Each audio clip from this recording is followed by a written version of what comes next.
by contributions from viewers like you. Thank you.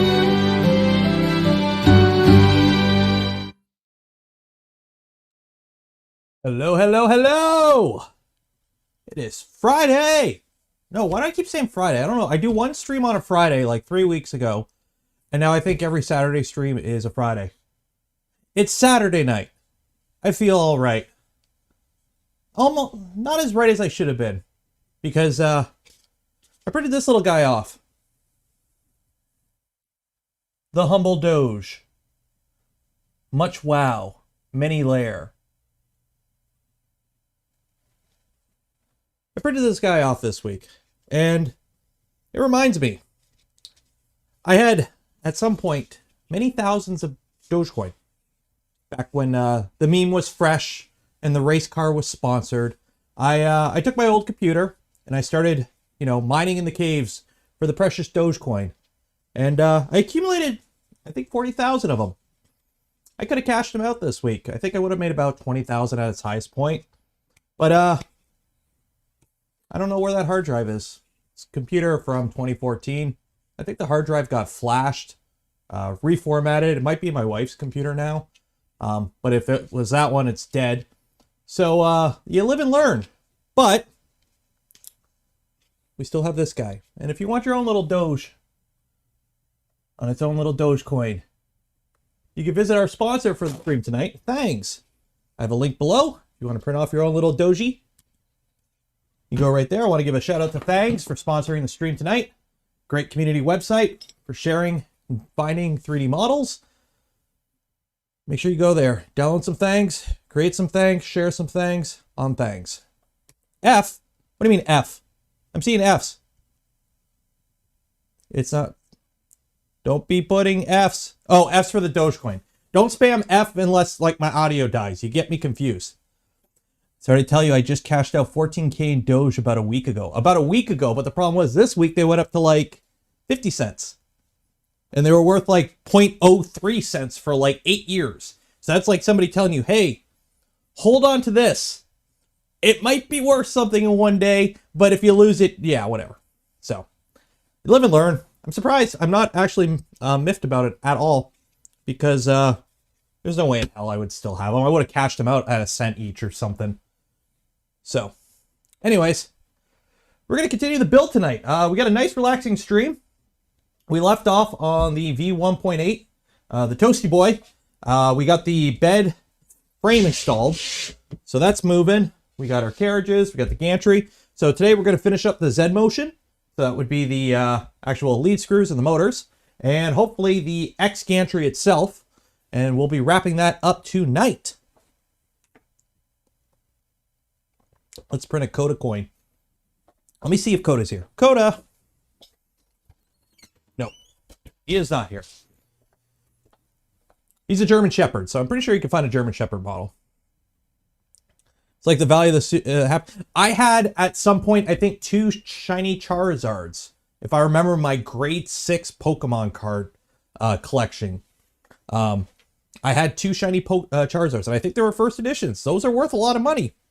Who knows? This ice cap cup might be worth something one day. Who knows?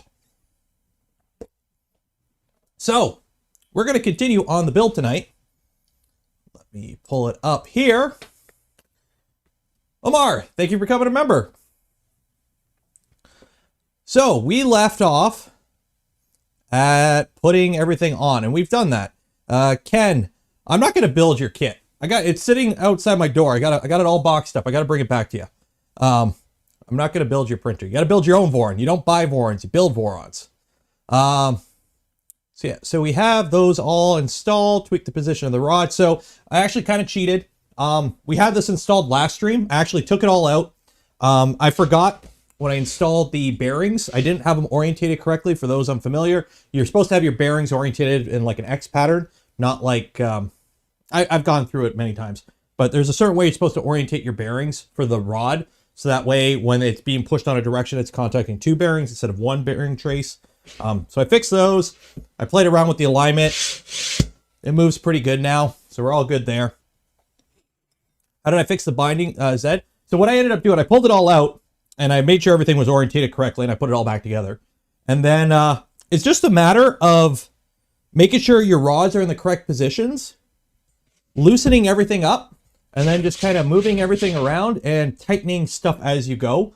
So I got the rods in the right positions and I left the connectors to the actual bed itself loose, and I let it all kind of flex around and find its home, de-rack itself, and then I tightened everything up, and now it's moving fine. So we're good there. Let me get the music going. And now we're going to continue on with our Z-axis stepper motors. So we're going to need some printed parts. Our Stay Puft Marshmallow Man from Thangs has been watching the box with the motors on it. Let's get these guys out. So we are running integrated lead screws, of course. you really don't want to be running lead screws where you have a coupler to the NEMA 17. You want them integral units. They're usually straighter. They're higher quality usually. And with the coupler, you would lose that height. Another empty box for the pile.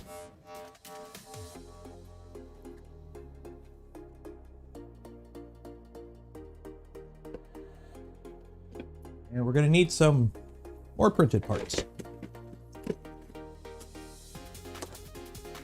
Oh, and I've been putting it off forever, but I finally got one. Little handy deburring tool. Focus.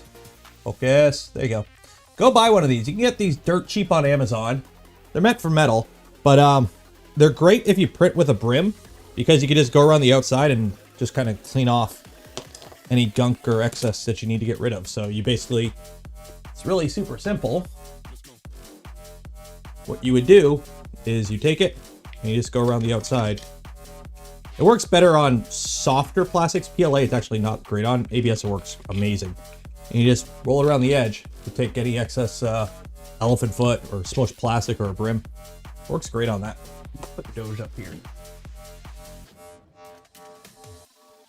So yeah, so we're going to be putting this together and installing it. So let's see here. We're going to need those and the blocks.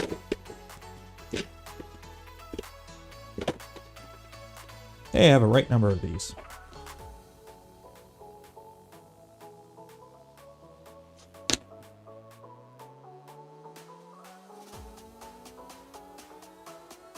They work great till you break the blade and remove a scoop of meat out of your hand. Oh yeah, you gotta be careful with them. Anything sharp you gotta be careful with. Like, I've got knives and whatnot all over this workbench.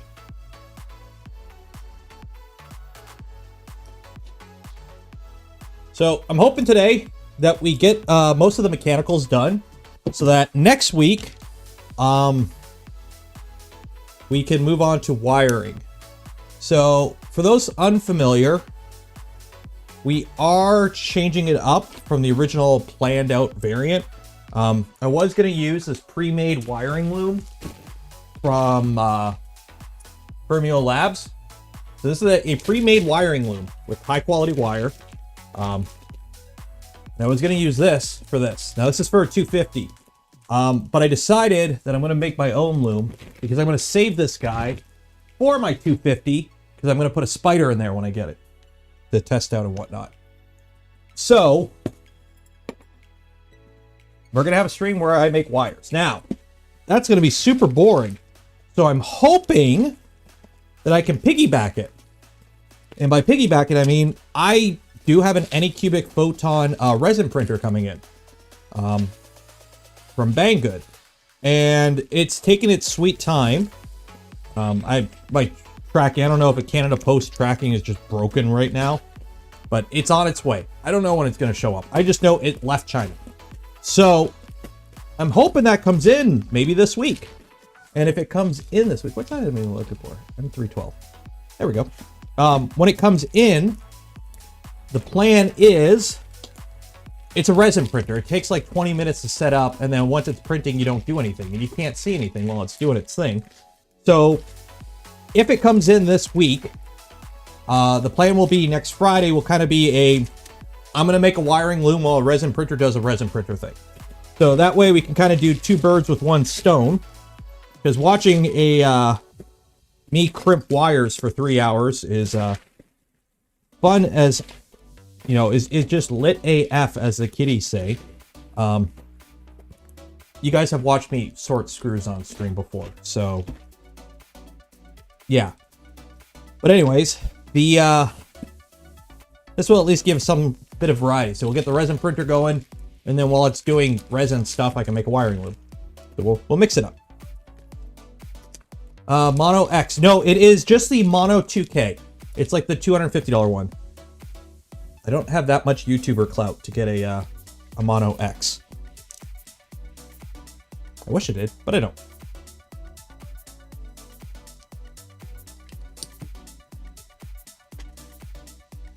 No plans for belted Z upgrade for the 1.8. Is it a bad idea to control the height of the bed with the Z? No, you could do belted Z just fine. I believe there is a mod My V2s have belted Z. The switch wire is belted Z. So belted Z is proven and works just fine.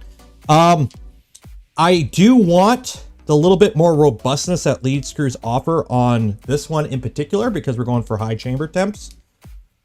So just a little bit of extra safety or less of a potential issue point, put it that way. So we're going to be rocking the lead screws. So what is it? 2 screws? 2 screws.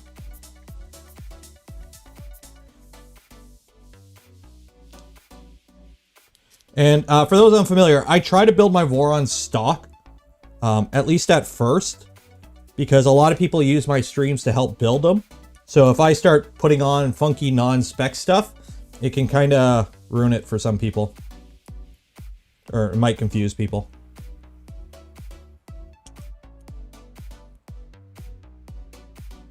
I already have the wiring loom. I have the wiring loom that I got specifically for this, but Fermio Labs doesn't make a wiring loom for the V1. So I bought the V2 one because I'll just have extra wire length. But what I decided to do was, instead of putting it in here, I'm going to put it in my 250 with the spider, because I'd rather wire one of these up by hand than wire up a 250 by hand or V2 by hand. Plus, I don't know if I have enough. I ordered PTFE wire in the length I need for a V1, not a V2. So I would have to order more wire. And the spider will show up before that.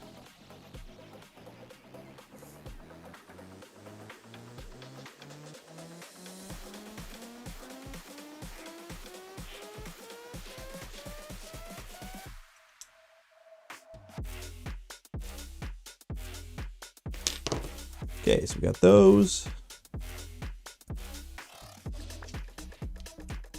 And then that goes on like that. Ooh. Apply a thin layer of grease to the lead screw to prevent rust and ensure smooth operation. I can do that.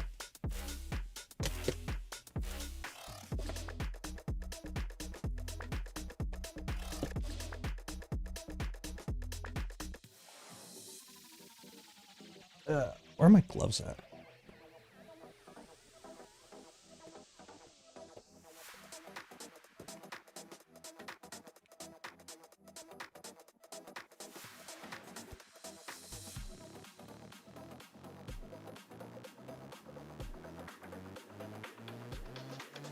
And for grease, I do not get fancy. I just use generic white lithium for pretty much everything.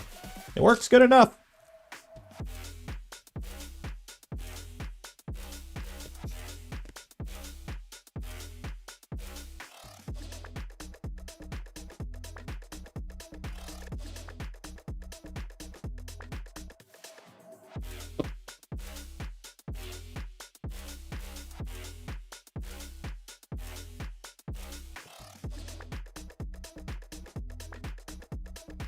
What kind is it?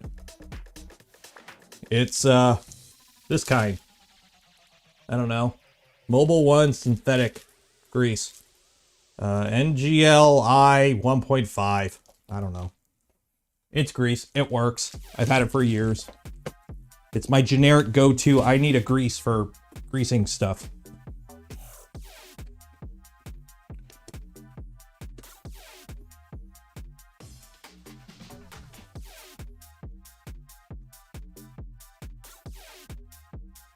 David's here. You think you could sneak in here? Everyone, say hi to David. Everyone say hi to David right now. Oh, I goofed up. I gotta put the this part on first.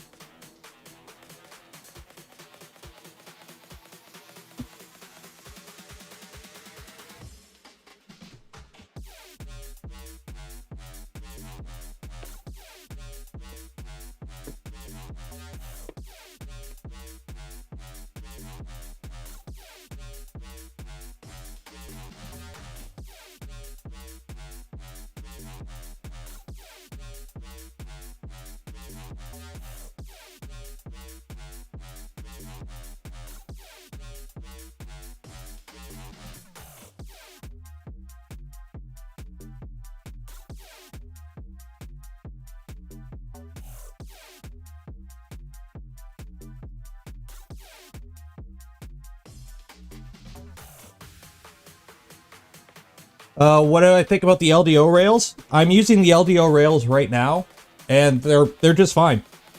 I don't know if I've been lucky or I'm just not picky when it comes to rails, but I've only ever had like 2 bad rails in the 30 plus that I've bought from China. I got 6 LDO rails and all of them are good, so. Yeah, the music's a little bit more, what are we playing tonight? I don't know. Honestly, the music's still playing from from the Wednesday stream. I forgot to turn off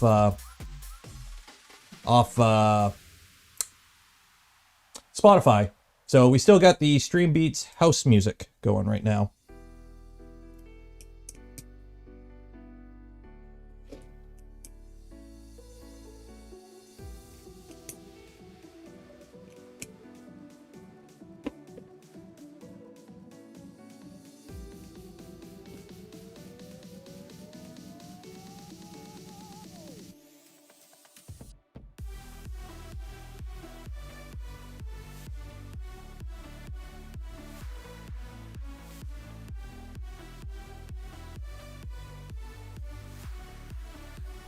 Is there a frame for the Legacy? I think LDO is making a Legacy frame.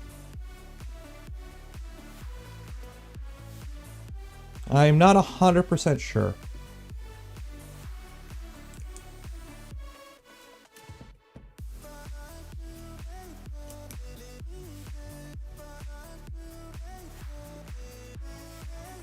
There we go. Now we can put these guys on.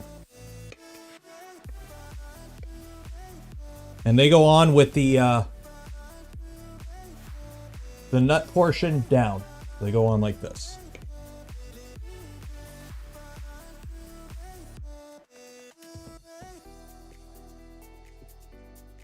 Where did I buy the LDO parts?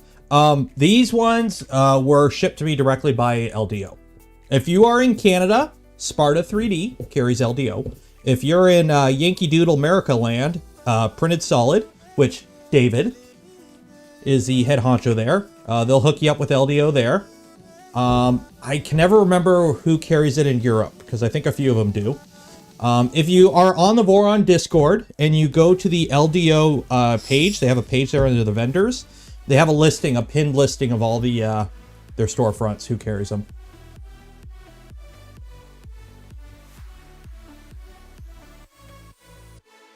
So, but yeah, these were sent to me directly by LDO. So, Fermio and Lecter. There you go. Oh yeah, Fermio has it. Okay. So we have them assembled there. And they swing into place. And we have 2 M510s to hold them down. So let's get these in there. So we find my T-nuts.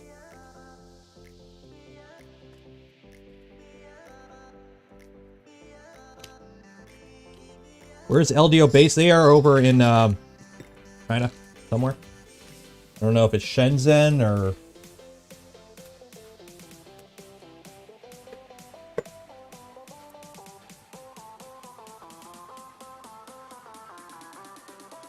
Missing a bag here? Oh, there we go.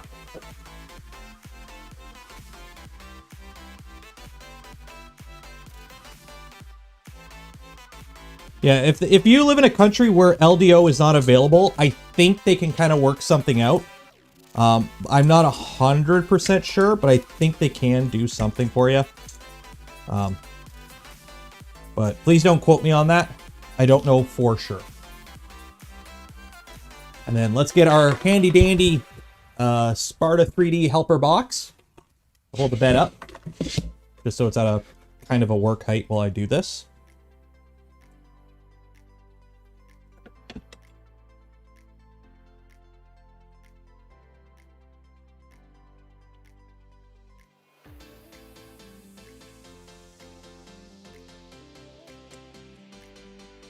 M510s.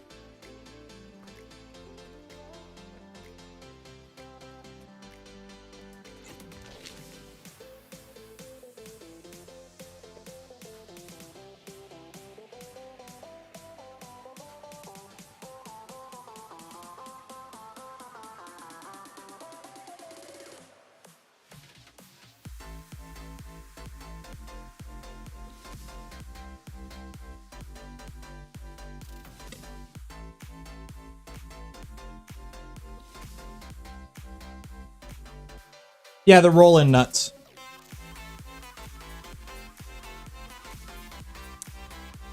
Where is my ruler? I really got to clean my desk one of these days.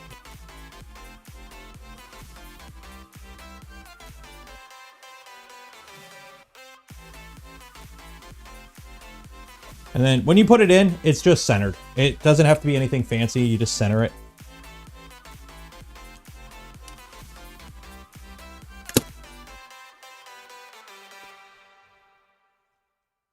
That 24. Yeah, 24. Good enough. Should never roll a nut. That's painful. Yes.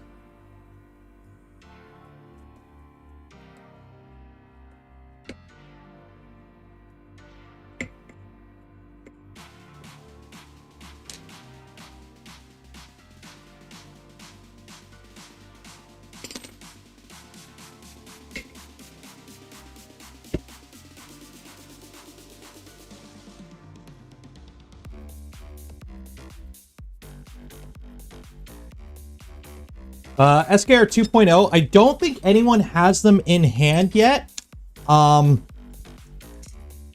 Those that do have them might have pre-production. I'm not 100% certain. I know they're sending me some to play around with. I think actually I won one too. So I don't have mine yet. But from what I've seen from a few people who've looked at them, they have a, they have something funky with the thermistor circuit, if I'm not mistaken. They still have like some sort of, the wrong resistor or something that may cause issues. We're not 100% sure yet though. So,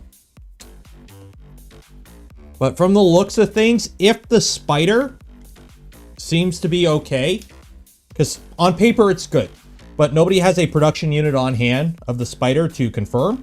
But if the spider is good, it seems to be that's what we're going to be moving towards for V2s at least.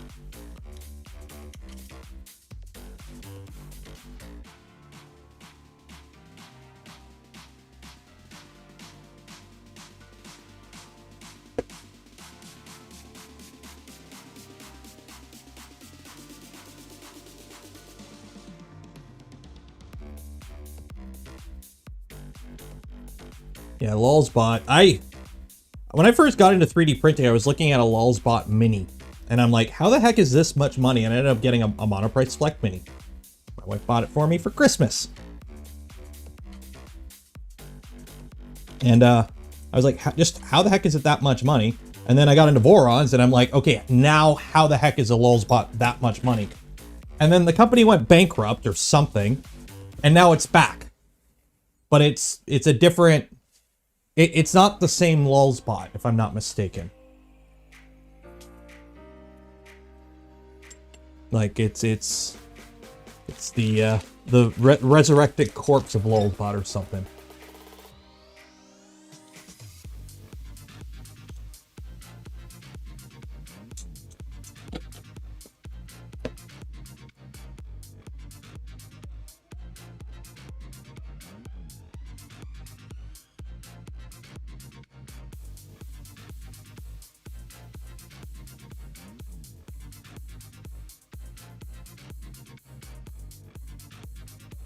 Heck are those prices? Those are making money prices.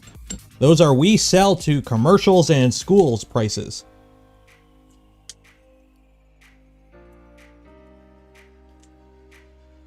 It's like Ultimaker, but Ultimakers are kind of good, I think.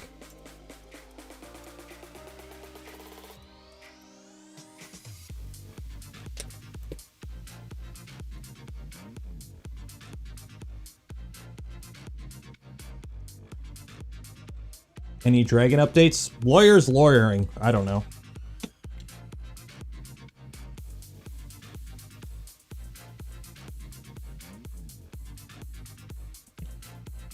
Patent's got a patent. Lawyer's got a lawyer. I don't know.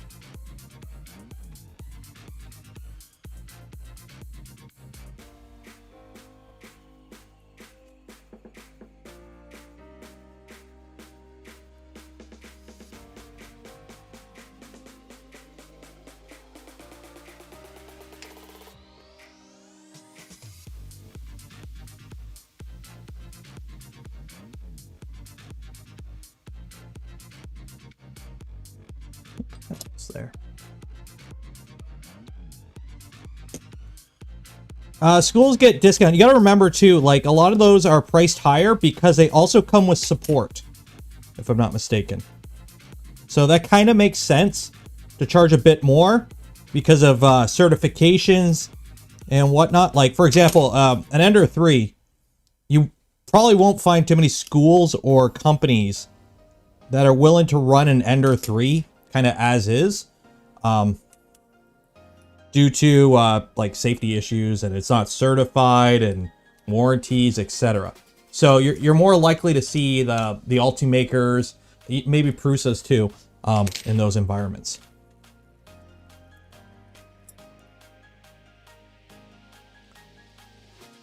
Lulzbot went bankrupt, sold their brand to another company. Okay, David, I work in the mold industry. And that kind of going bankrupt and owing a lot of people money is quite common where I come from. So it hasn't affected me because I don't own anything. I'm just a peon in a shop who's a wrench monkey. But I know that feel. I know I have friends and coworkers who either ran shops or companies or like spotting services or whatever, and they've been affected by that, where companies like, oh yeah, you know, we'll pay you at the end of the month, and then, oh, we went bankrupt, no more money. By the way, we're reopening next week under a different name if you want to keep working for us, but it's a new company, so we can't pay you. You gotta talk to the lawyers to get the money.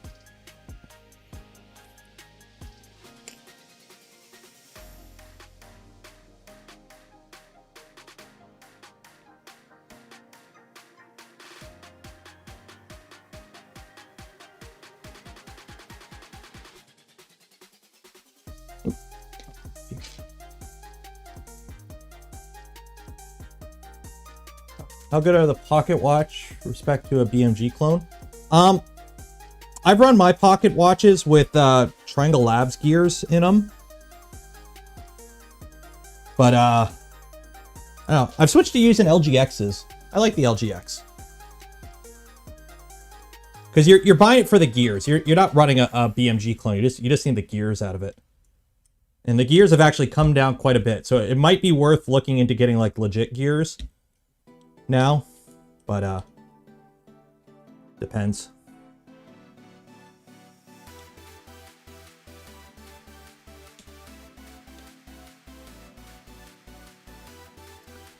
Might have a bad screw here.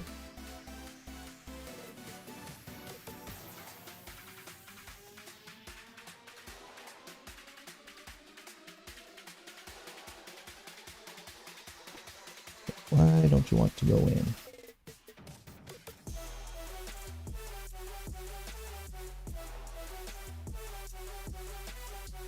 How much would it cost to mold an injection? Oh, it depends on the tool. If you want to, you know, the problem is the tools I work on are not the scale. Like the company I work for that builds automotive sized injection molds. So it's like front fascias and grills and trim pieces, etc. So like the molds I work on weigh like 20,000 pounds to like 100,000 pounds. They're big boys. So like the smallest mold I've touched in the past year is like, I don't know, yay big by about yay big by about yay big. A Voron part mold would be like little. Okay. Hey, the bed's up on its own support. And my hands are covered in grease.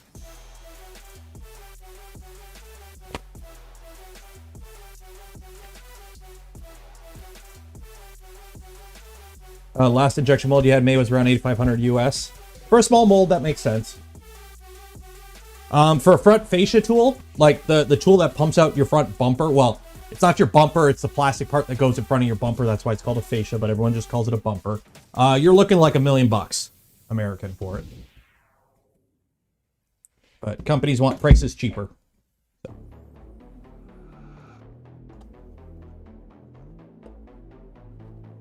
Well, Prusa used FDM for a lot of their parts for a long time because of volume.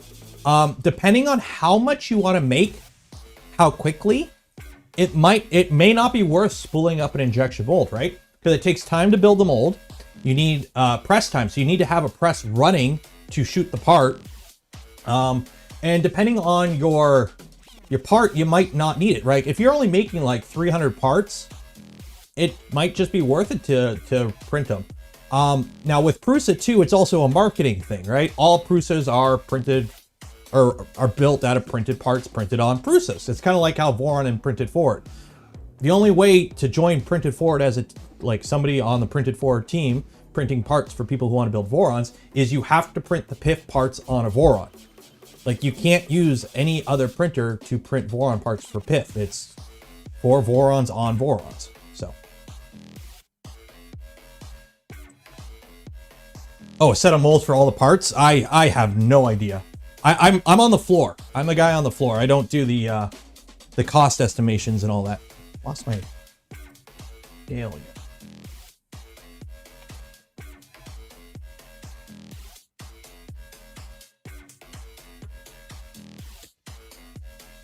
I'm just kind of trimming out right now.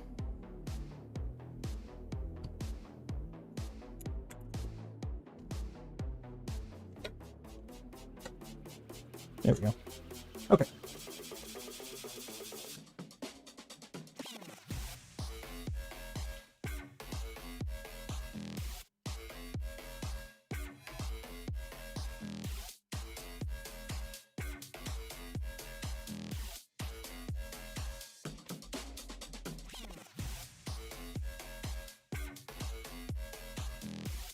Yeah, that's another thing too. A lot of parts can't be injection molded. Let me go dig in here. This part, your fan duct, okay?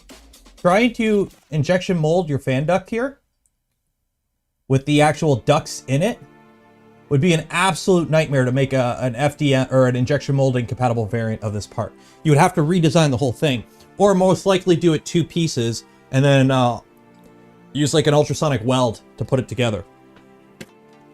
Like a lot of parts on Vorons or on a lot of 3D printers are designed with 3D printers in mind. So there's no draft angles, there's undercuts everywhere. You have features that literally can only be made on FDM machines. So you would pretty much have to redesign your whole tool or the whole part to be able to be made on an injection mold.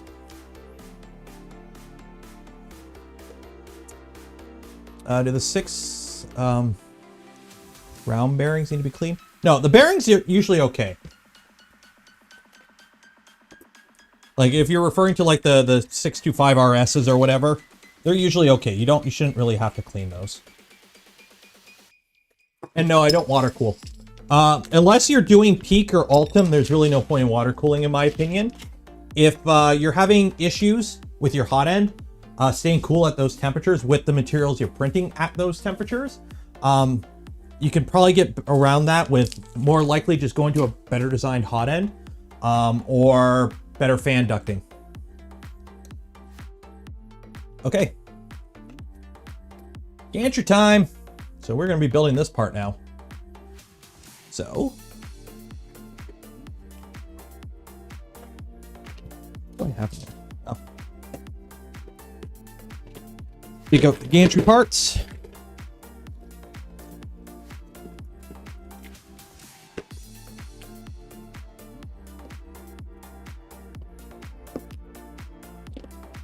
So I was smart, super smart. Heat sets are already installed. Yeah. What will I be having later? I still have the Niagara Falls whiskey, and right now I got a Timmy Ho's ice cap.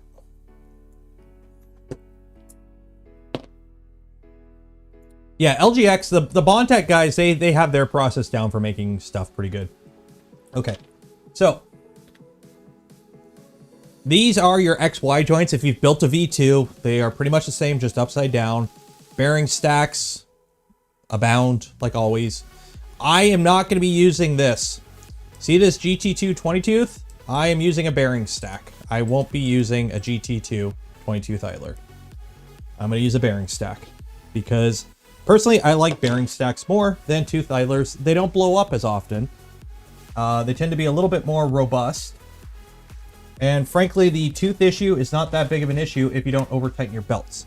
If you over tighten your belts, then it's an issue. If you don't over tighten your belts, it's honestly not that big of an issue. Here, I lost my file again. I gotta stop misplacing my file every week.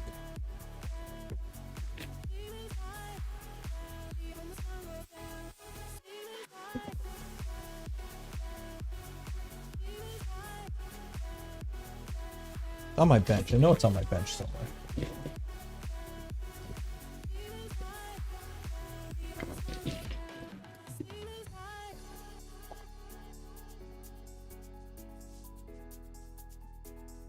Yeah, whatever. We'll be fine without it.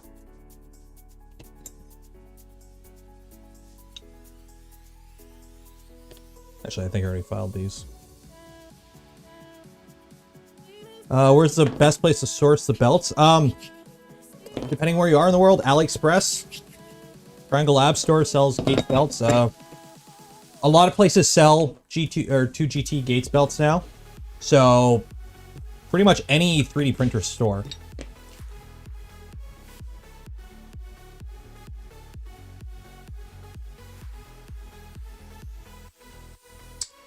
Okay, so what do we need here? I need big ones, M540s. I'm spilling everywhere.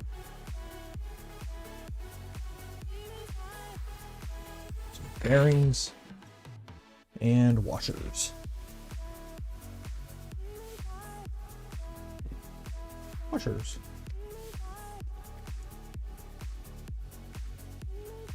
How do you install the orbiter stepper on the LGX? With the LGX, you're going to be using the motor that comes with the LGX. You don't use the orbiter motor. Cal Davis, $2. Thank you. Appreciate it. Oh. There we go. Okay, so matching up parts with parts. So 3 of these. Uno. Dos.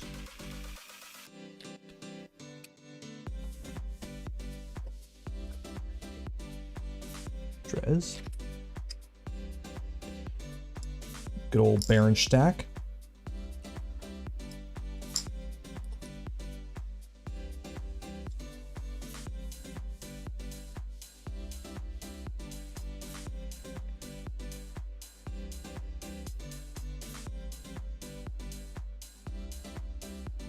And we're going to have another one here, but that's going to come from the other side, from the top.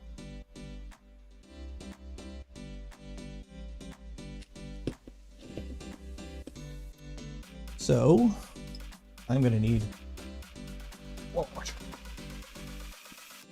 and more bearings.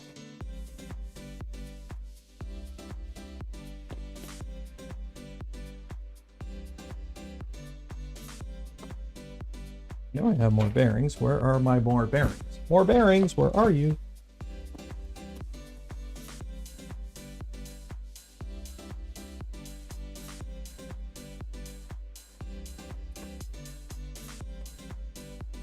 Uh-oh. More bearings. Where are more bearings? Oh, you know what? I don't think... Yeah, I might have gooped. Because I am... Yep. Because I am going all fancy with the no 2 Thidlers, I only ordered 20 of the F695 RSs. So I'm going to be short 2 RS bearings, it looks like. That is no bueno. However, I've got spares. So, yeah, we'll be fine. Ooh. There's an AliExpress bearing for you. Kind of missing a flange a bit.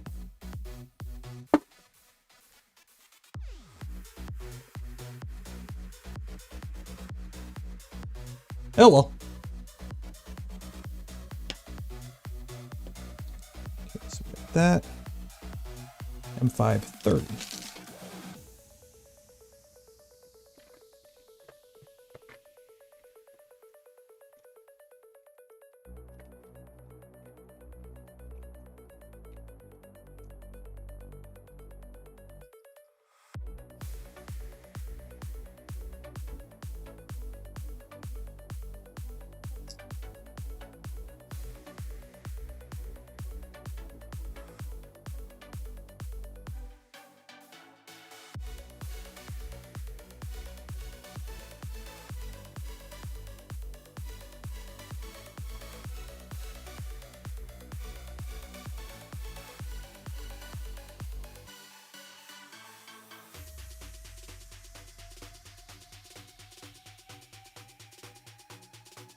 Time to steal parts from the bonsai. Wouldn't be the first time I've had to acquiesce parts from other printers. Actually, I don't think I need the flanges because do I need the flanges here? Yeah, I am gonna need them.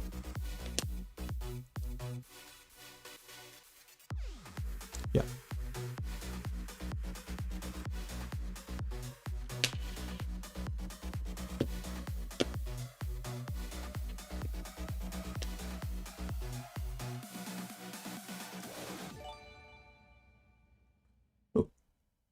Art, $10. Thank you. Appreciate it. Now you're making me want to build a V1. The red frame is looking awesome. You should build a V1. It is awesome.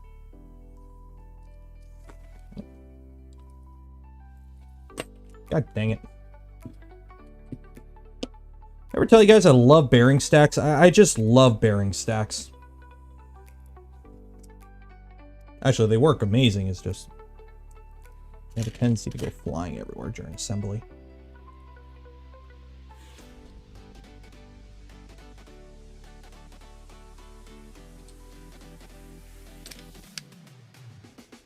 I think we're okay there.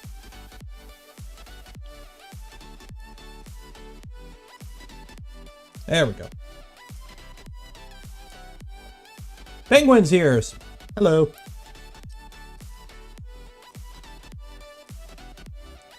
let me catch up on chat. You guys are talking a lot tonight.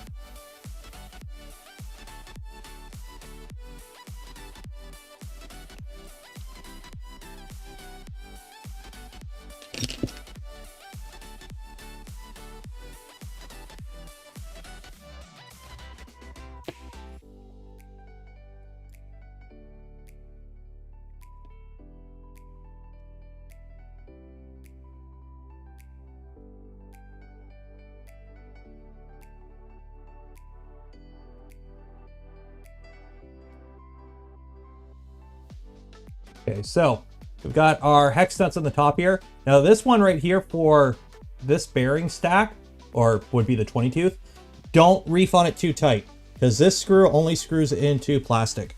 So you don't want to over tighten it too much. It's pretty much just there to hold everything together. Okay, so these are the three that you tighten down to hold everything together.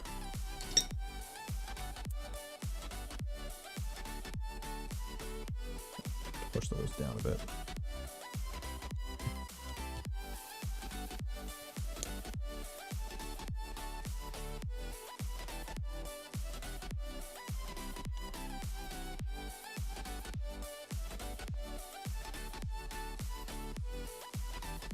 Would a M5 like a shoulder bolt instead of a shaft? We've tested that internally on the team, and you can't really tell a difference, honestly. It is so close to being not even noticeable that the it's not really an issue, I think. So there we go. So there's one XY joint.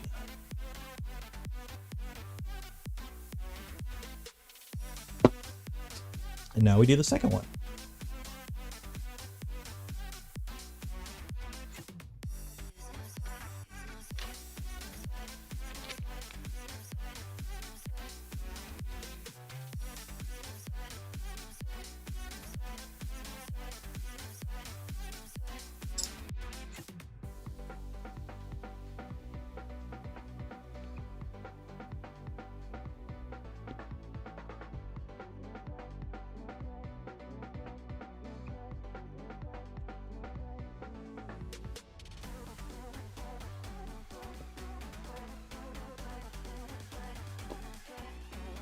530. Where'd I put it? Oh, there it is.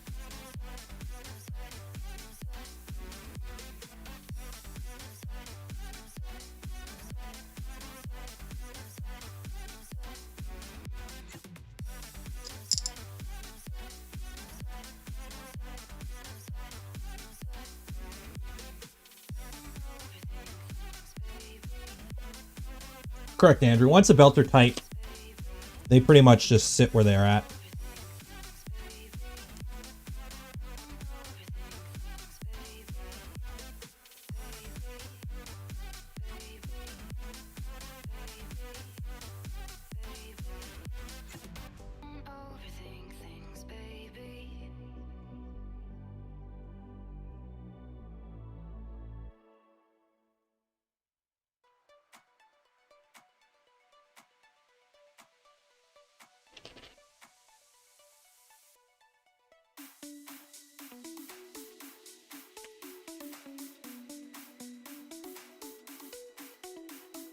The source for the roll-in nuts?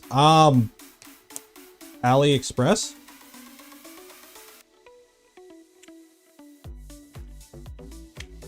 These roll-in nuts that I'm using are from the LDO kit that they sent me. I don't know if it's public yet, but that's where I got mine. Radmaster, $20. Thank you, appreciate it. Just started getting the parts together for a 2.4 build. Cannot wait to start the build. Thanks for all your info. Thank you for enjoying the info. Hope your build goes well. If you have any questions, I probably have a video on it. If not, let me know.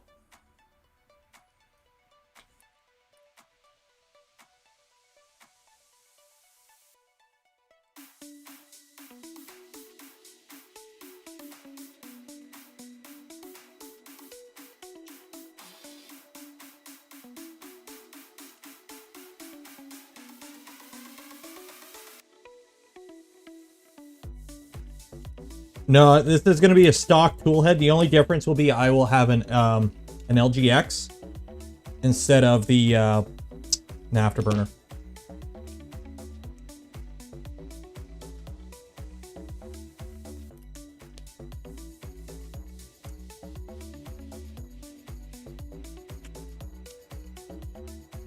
Why don't you want to screw in? There we go.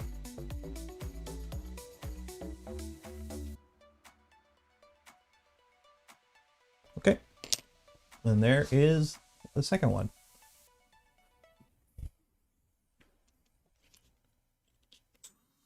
If you don't have one, get yourself a 3mm drill and keep it in a drill chuck.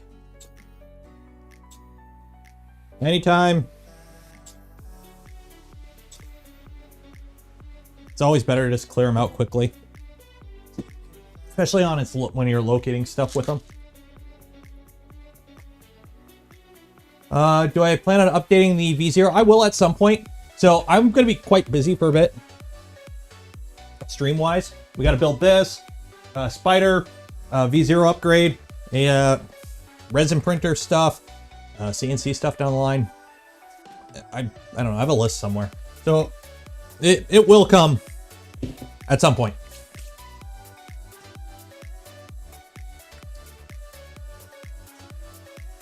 Okay, so now we got to put the rails on. I think we might have a doggo break. Let me check.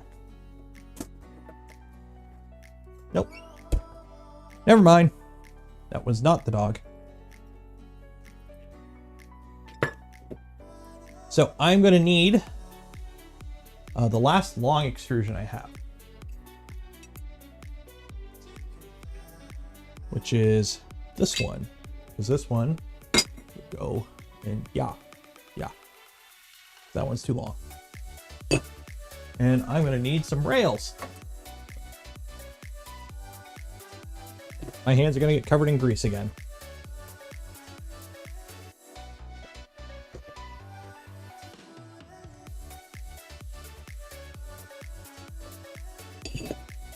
Now, this is your X rail.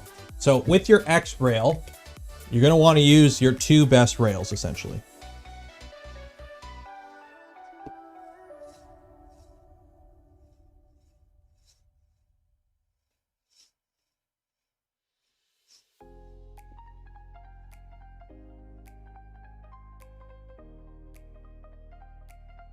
Those two.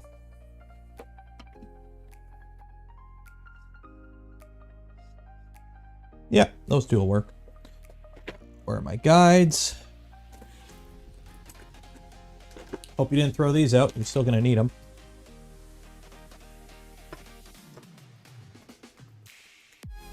M5. M3. How much is the build going to end up costing, if you don't mind me asking? So it's been a while since I've done a bomb breakdown on Voron costs. $1,000 US if you're going with a kit, put it that way. A lot of people are going with kits now. I just did a whole video talking about them, the Wednesday stream, where I talked about kits, pros and cons. We went through a kit. So you can build a V1 for $1,000 with a kit. So.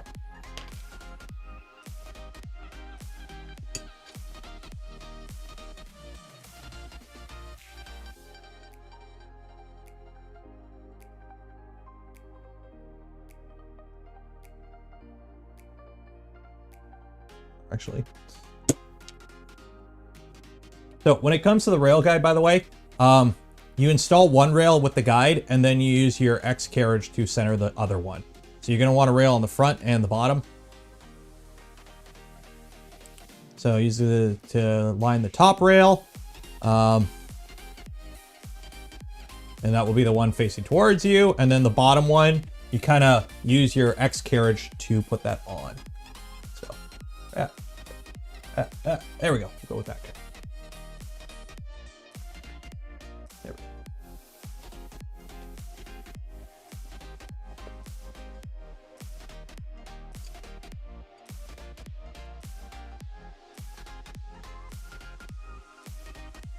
We need 1, 2, 3, 4, 5, 6, 7, 8.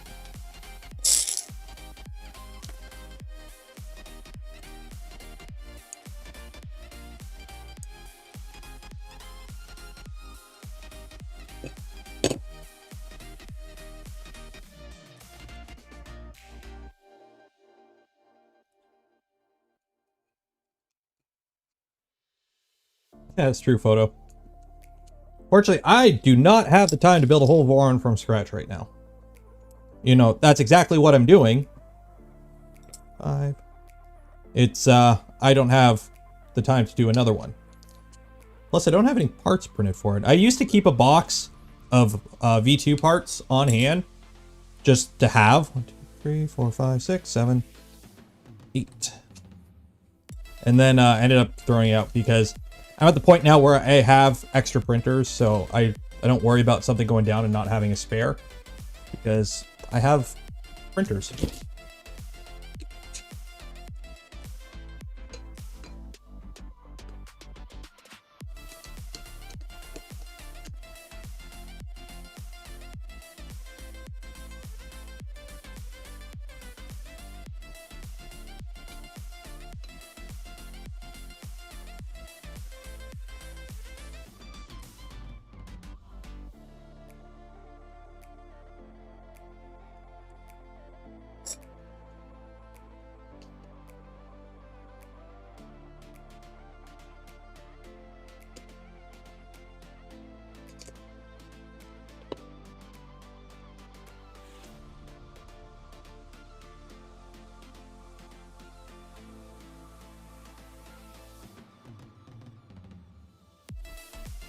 Is there any point to 2 rails versus 1 rail on the X-axis? So we switched.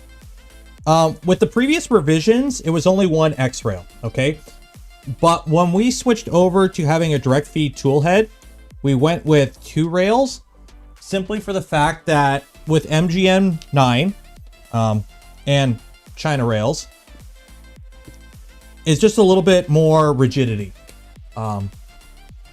If you have a really good X rail, you can get by with just 1. And I know some people that do that. But now that we have the added extra mass and whatnot of the a direct feed tool head, a little bit extra support was kind of required, put it that way.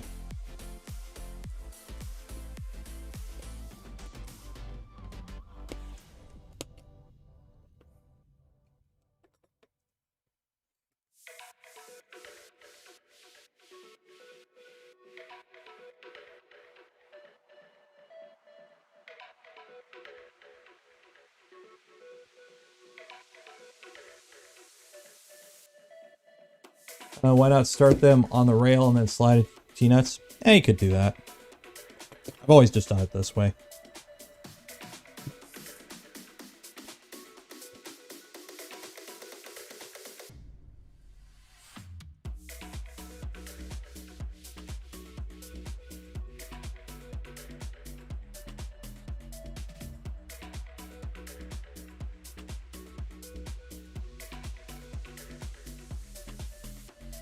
Correct. If you're using a bigger rail, like a 12 or a 15, like on the switch wire, it only uses a single MGN 12. The problem is, everything's designed for spacing off an MGN 9, so you would have to redesign quite a few parts to go to MGM 12. That might be in the works, we don't know.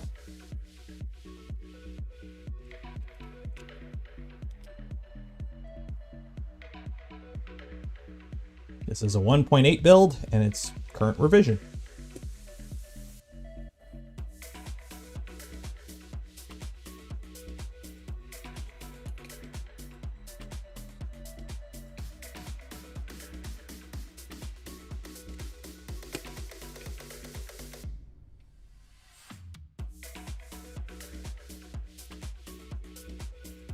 Just centering it right now.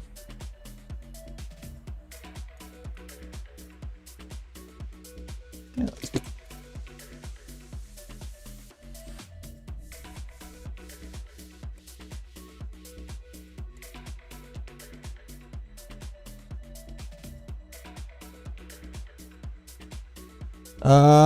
Required skills.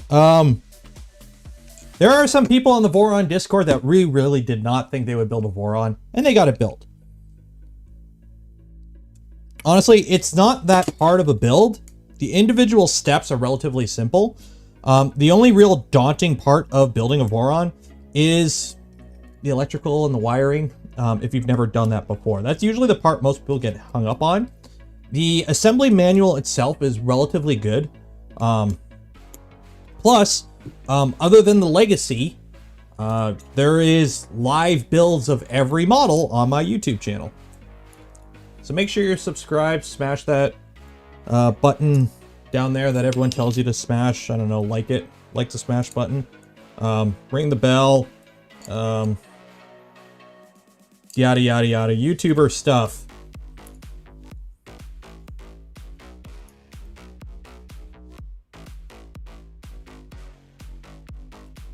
Unlike a lot of 3D printers, you have to make sure, you have to take your time, go through everything, make sure everything's square, everything's lined up, everything's, you know, built correctly, essentially.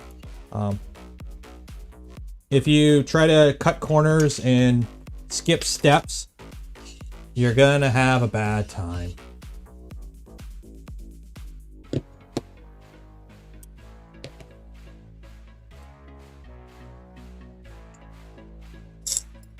Three. 6, 7, 8.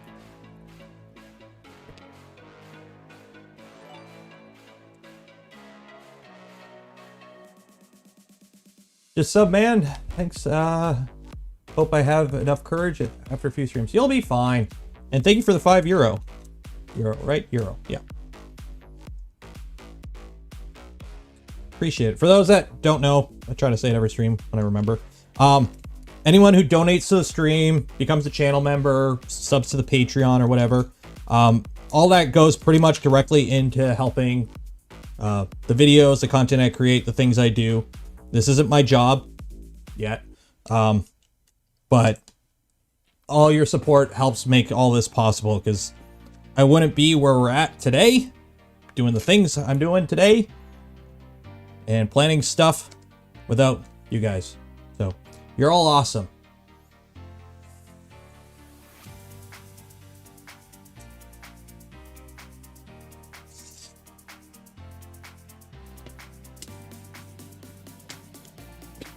And who else is awesome?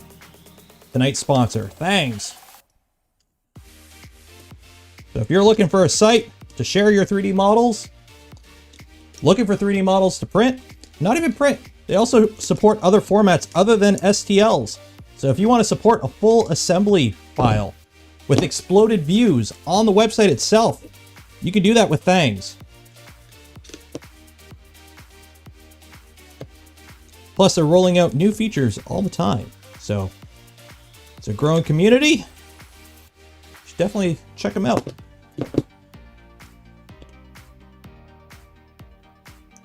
In the link below.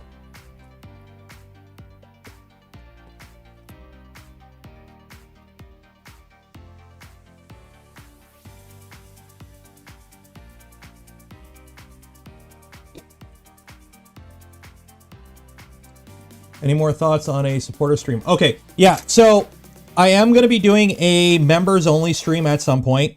I don't gatekeep content. That's one of my things. I won't ever, like what we're doing tonight, I will never put something like this behind a paywall, okay?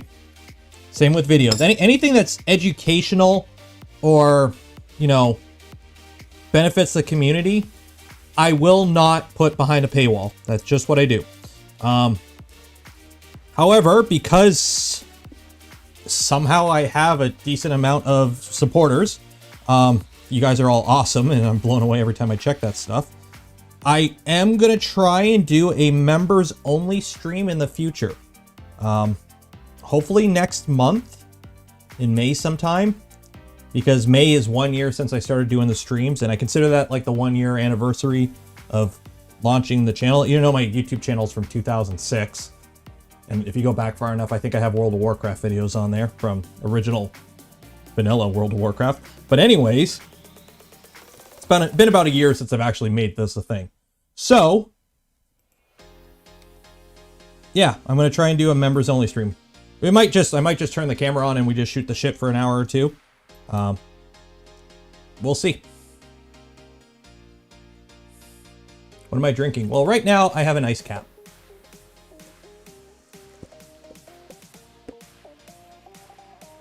One idea I am floating around, because I'm totally original and I'm not stealing this from like other tech YouTubers. But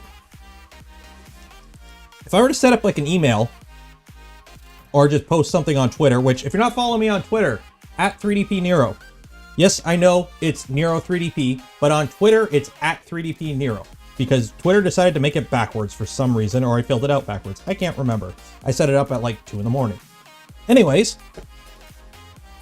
if I were to tell you guys to send me pictures of your printer setups, and I critique them in a comical fashion while sipping whiskey, for example, would that be a video you would want to see?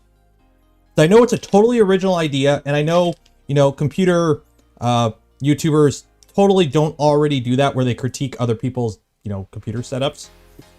So if I were to do something like that for 3D printers, where you send me pictures of your, you know, ANET A8 next to a pile of straw, next to a sleeping toddler, in the middle of a field during a drought, and I critique that, would that be something comical? I don't know.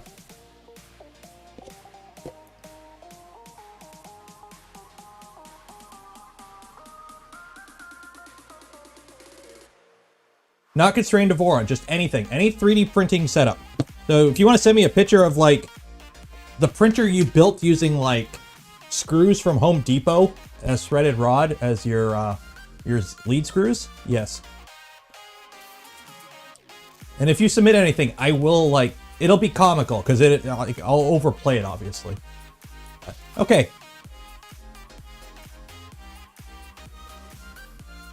Okay, I might do that. I might do that. I might set up like an email for sending stuff in. We'll see. Not tonight, but I'll try and hash something out by next week. Same with the P.O. box. You guys wanted me to get a P.O. box, so I'm going to look into getting a P.O. box this week, hopefully. It's kind of a pain, because I don't think I'm allowed in the post office right now, because I live in Ontario, Canada, and we're all locked down to all hell. So.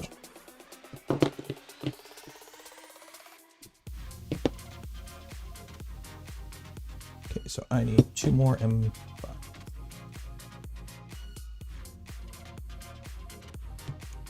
Okay, you want to know what's bad with my floor right now? Do I have anything that's not viewable by the public? No. Okay. I have a storage shelf behind me. I have no shame. I have a storage shelf behind me, right? This is all the stuff. The stuff under this camera you can't see because it's super secret. So anyways, this is my storage shelf of stuff. See these little bins up here? I made the mistake of dropping one of those and knocking a bunch off. And yeah, I have like 100-something crimp connector ferrule thingies all over the floor right now. Along with everything else that was on that little corner of the shelf. That happened like 2 minutes before I went live. That was fun.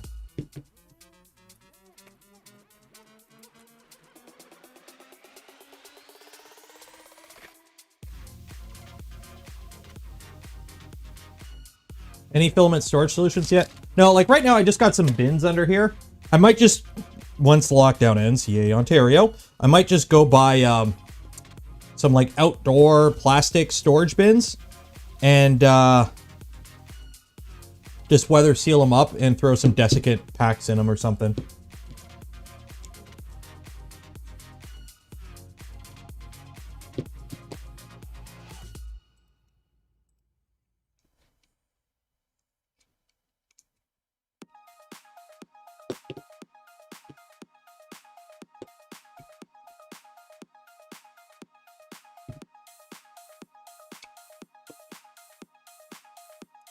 Be a problem. I gotta flip that around. Okay, so see this screw right here? There's a T-nut under it. That T-nut needs to be the other way around, I think. So I can't put this one in far enough to screw it in. So I gotta get that out without taking the whole rail off. This is gonna be fun.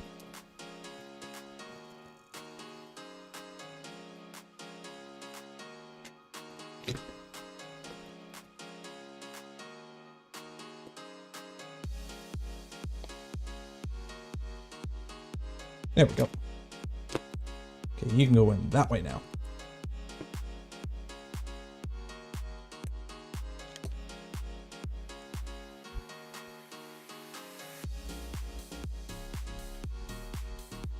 Why 2 rails? Because we have they're MGN 9s. And you want a little bit extra support because these are China rails, so there's a little bit more play in them than, you know, high winds, but we're not paying high wind prices here, guys. So you double up the rail so you have more support in your Y and Z axes. Now, yes, you are correct. They do add, you know, a bit of the poundage to it. Well, not that much, but it does add weight, okay? But considering you can sling this gantry around at 20,000 RPM or 20,000 acceleration, and I'm seeing people pull 50,000 accel at like 600 millimeters a second, and input shaper and clipper just kind of deal with it and don't care. So chasing ounces and grams isn't really worth it. I'd rather have the extra rigidity and stability while I'm ripping around at those super high speeds. Because we're not running deltas, running Marlin anymore. It's the future. Yeah, Josh is running like 78K Excel with 5160s and 48 volts to his motors or something stupid like that. You go, man. Give her.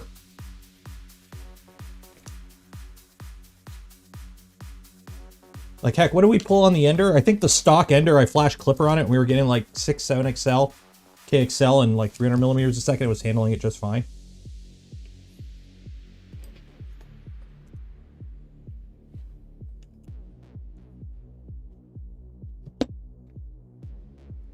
Dustin, $20. Thank you. Appreciate it. Loving the new Voron and watching the videos, maybe building it a breeze. Awesome. even with all the custom work. Keep up the good work. Thank you. Appreciate it.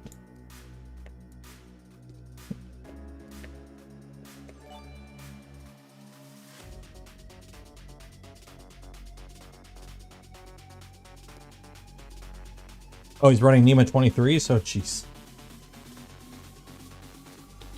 Problem is, speed benchies, well, cool. I've done speed benchies, you know. In my opinion, they're akin to like the people doing the like the liquid nitrogen cooling on their computers, right? Where it's like, oh, I got 8K or 8 gigahertz out of my desktop. By the way, I have to like thermally insulate it from moisture and run it while constantly pouring liquid nitrogen into this cup. It looks really cool. It's not practical. Because you're dealing with the thermal limits of extruding plastic at that point. You're well beyond the thermal limits of extruding plastic at that point. Triple the speed of my Ender 3 with Clipper and Rails. Yep. A good software. You gotta remember, the stuff we're just getting to now on 3D printers with like input shaper, acceleration control, like proper tuning, has been normal in CNC machines for decades now almost.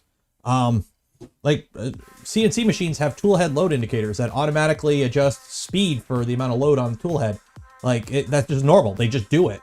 And now we're just starting to see that kind of stuff brought into 3D printing with like input shaper and slapping an accelerometer on it. So, Ben, $5. Appreciate it. Hoping to build a V1 later this summer. We'll be referencing these videos. Awesome. Hopefully they're still up to date. Okay. X carriage. That's this thing. Solder some wires now. Solder wires approximately 300 millimeters of wire to the micro switch before installing it. See setup guide for details. I don't want to do that. I'm going to have to do that. So I'm going to need to find a micro switch of some sort.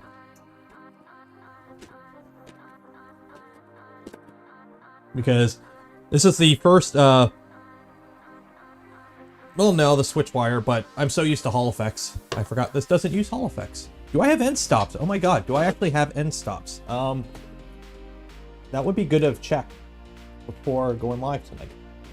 I don't think we were doing this yet. End stops, end stops. Oh, I do have end stops. Okay. So I have the good old Lisa Store KW10s for 10 cents each, 5 cents each. And then I got an Omron. I'm going to save the Omron for Zed and do the Lisas, the X and the Y. Actually, how many? Oh, I got 2 Omrons. Okay, I'm going to use one Omrod for X then, and then use the Lisa for Y. Daniel, $5. Thank you for your work. Thank you for enjoying the videos. Yeah, Mazek at work, yeah. Like, we have all kinds, we have a bunch of new ones at work. And, the stuff they're doing is quite cuckoo. Okay, so, I want to wire these up NC? Probably closed, yeah.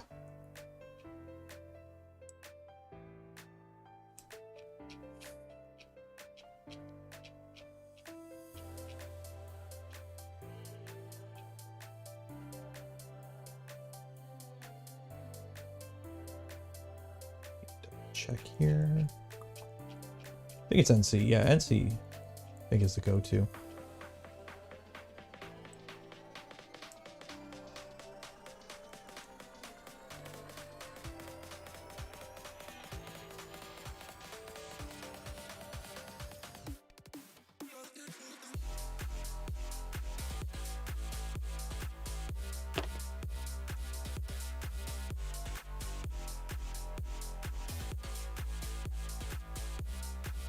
Okay, I'm gonna have to do a little bit of fitting to make that work, right?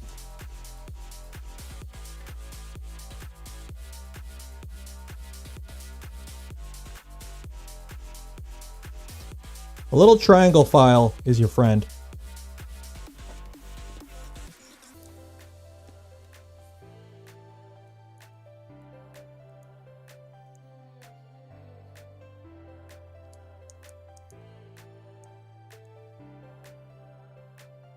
Oh wait, those are hitting. How did... Maybe I can't use this one in there.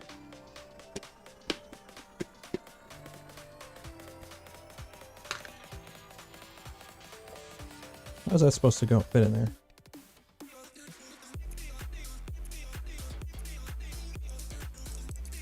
Where's the cat at?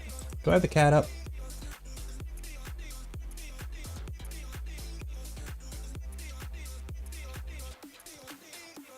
Yeah, see, that's showing that flush in there. But... where is it? Where is it? Tools. Inspect. Where is... section?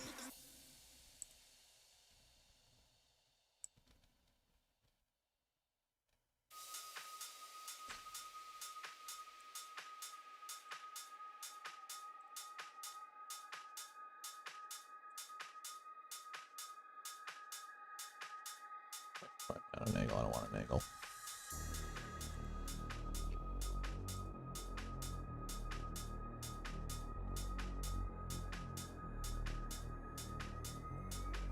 Yeah, what the heck? Those are hitting. Got a bit of a clearance issue there, I see. Yeah, so you can see what's happening there is the prongs for the switch are impacting some plastic. That is no bueno. So, I'm gonna have to fix that.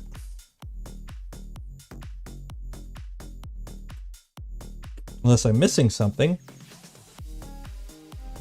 Do you have any experience with defective steppers? My orbiter stutters at 18 millimeters a second and jams at 25. Even at adjusting current.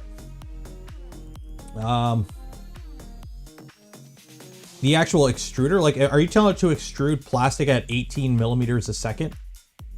If you're telling it to extrude plastic at 18 millimeters a second, that's quite fast. Like, you're probably outrunning the hot end at that point. Oh, okay, it does fit. I just gotta force it in there. Okay, time to do some soldering, I guess.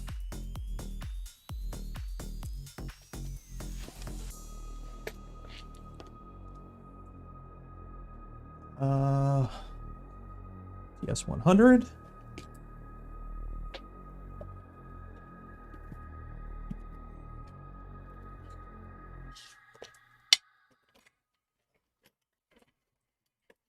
Everything because I got a pile of parts.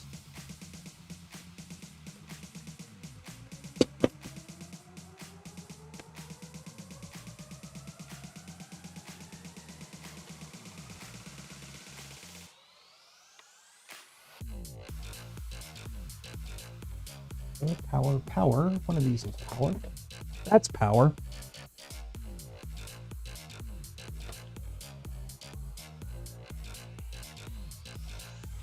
There we go.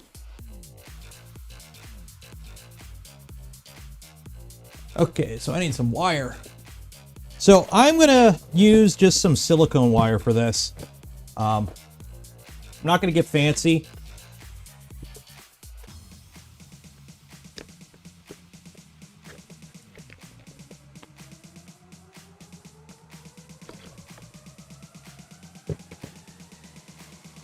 Because I'm going to end up putting a connector on it anyways. So we'll just go with some silicone for now.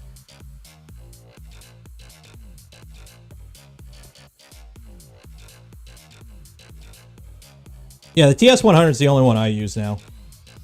Like, I have a chintzy Amazon special that I use for, like, heat sets. But for my actual soldering, I use a TS100.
I'm waiting for somebody to complain about me not using a fume hood.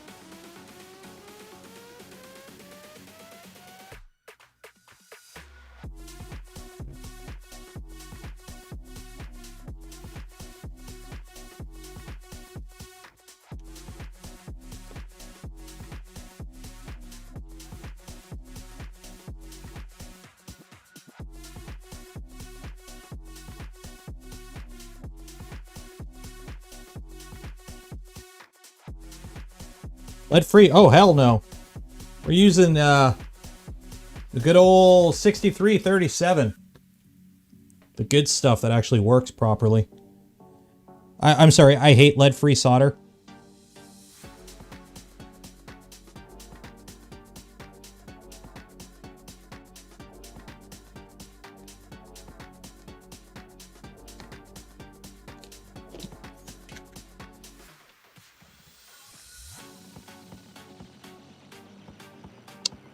Where's my... I wish I had proper helping hands. I know I was supposed to buy them a while ago, and then something ended up happening. I can't remember.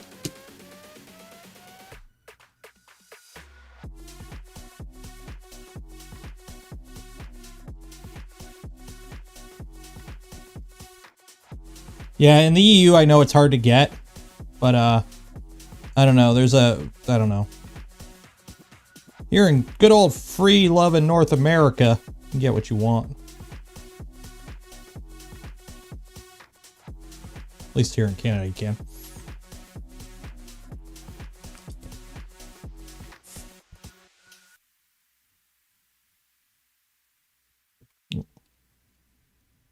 Little too aggressive.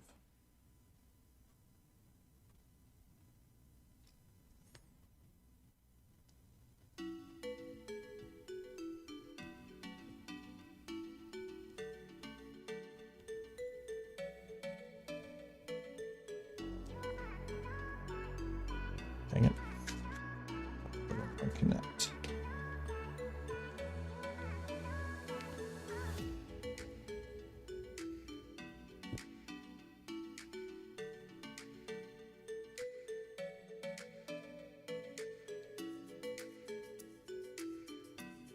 There we go. Okay.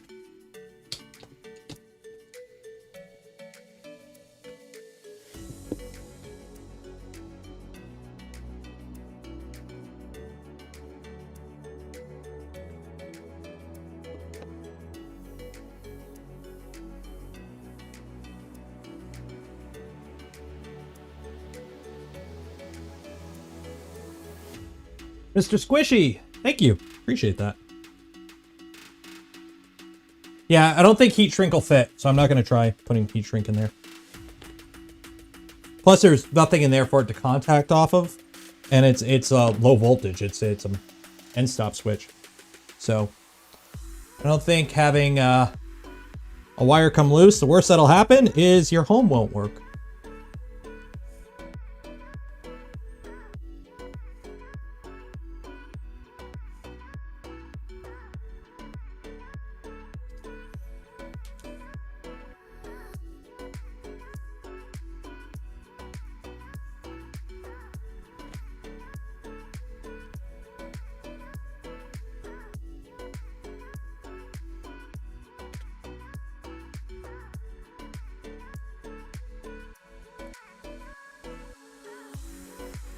Then we have a M210.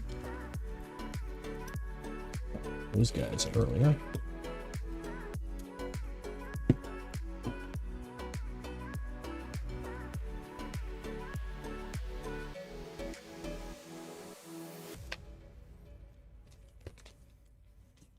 Installing end stops. Yep. We're at this portion of the manual right here where we install our end stops. Or at least the one. Because we're putting the tool head together, and if you install it now, it's a heck of a lot easier than when it's fully assembled.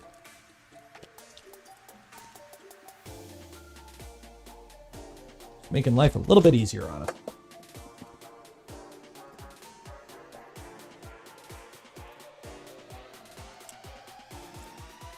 Little Jaguar, hello.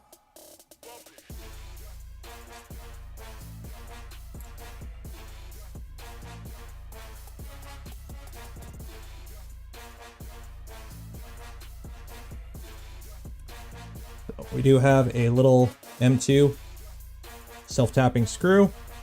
Goes in there, locks in position. You want the lever facing down. So that way, you know, this is down. Down here's the bottom. So you want the lever facing down. So when it's moving around, it's not flopping everywhere.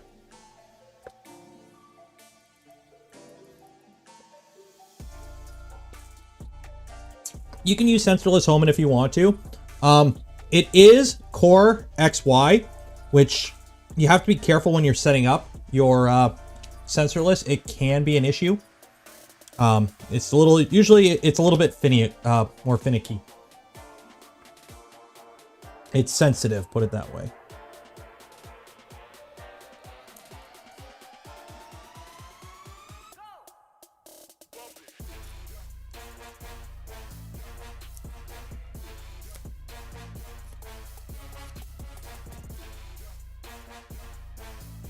Halftime break with Doggo soon. I keep checking to see if he's out there. So far, no dice.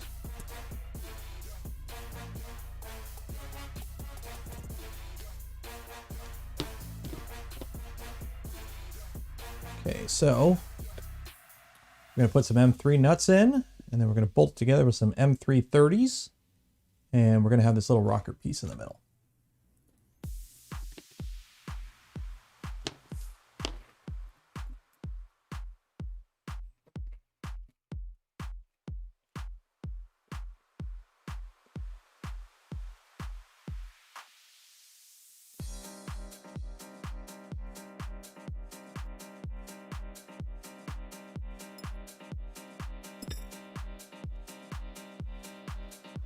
Okay, we're out of M5, so hopefully we don't need any more. 3 more M3s.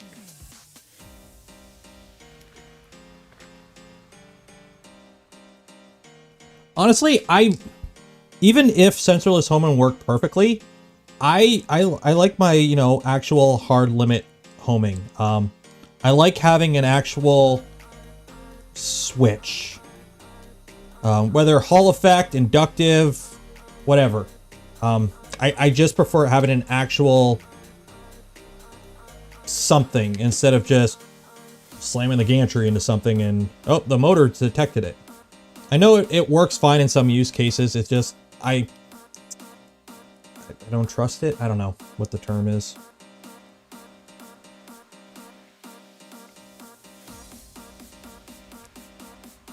Yep.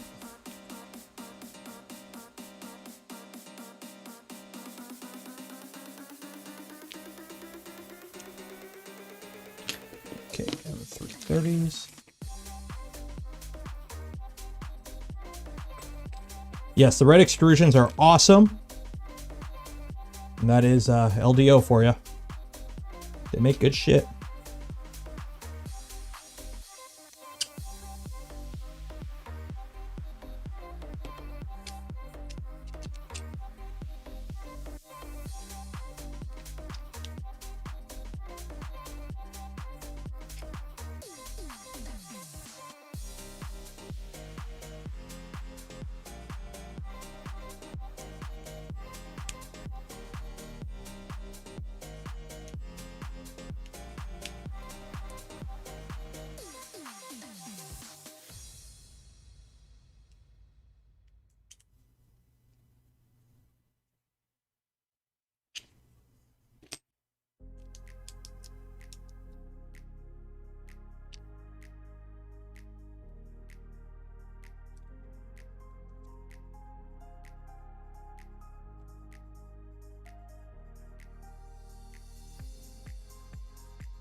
The problem with crash detection, like using sensorless for end stops, okay. The problem with using it in crash detection is with a Core XY system, you actually do have a tendency to get a lot of false positives from what I've seen and what I've heard. So I'm not a huge fan of using it in a Core XY machine, simply for that. If it happens once in every, you know, dozen prints, that's too much for me. Because if it detects a crash, it's just going to stop, right? And I'd rather not have my prints just fail out because something decided, oh, it might have crashed.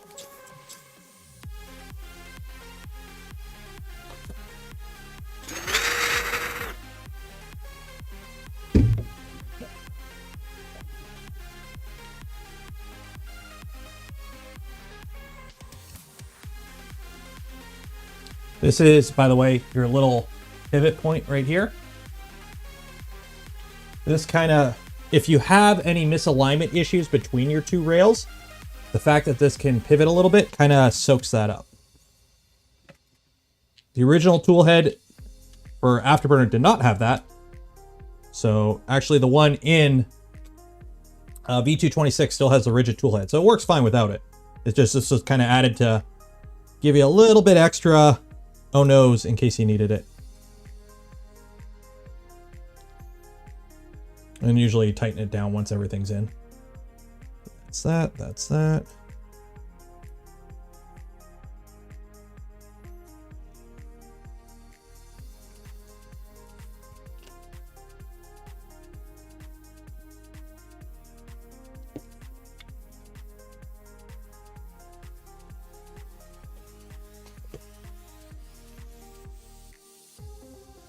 Okay, M316s.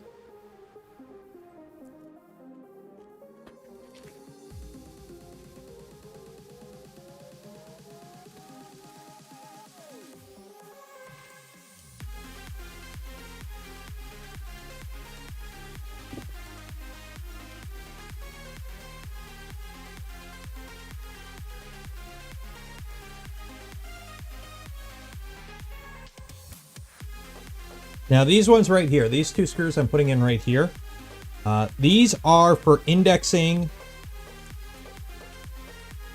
your actual hot end mount. So I'll show you in a minute here, but these just screw right into the plastic. So they're 16 mil long screws and they just screw into the plastic. So make sure you don't put the wrong size screw in there too long and you won't, you'll bottom out and you'll have a bad day, because you'll break something back here. These just screw into the plastic.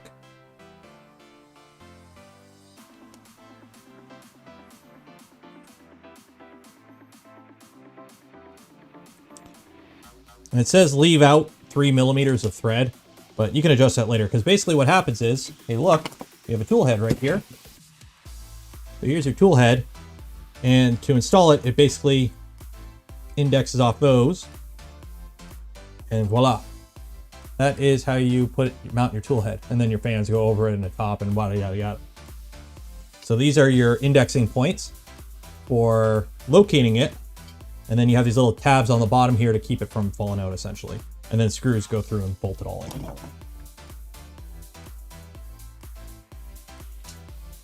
So you can always adjust these ones later, so just kind of put them in for now. Move on to the next step, which is install our probe. So I have the PL08, or actually no, I'm using a, I gotta find it now.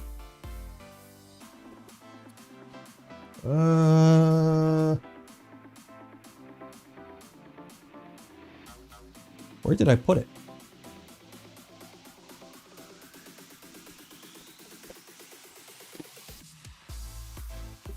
Aha, found it. Am I finishing this printer tonight? Oh God, no. I'm hoping to get the gantry assembled and maybe the electrical box. Cut the wires at 15 centimeters. Okay. Because next week I'm hoping to do wiring and mounting stuff and yada yada. That's 15. So I'm using the knockoff Omron switch. We thought these were B stock. Turns out they're just knockoff, but they work good enough. So these guys go in. Are those M320s?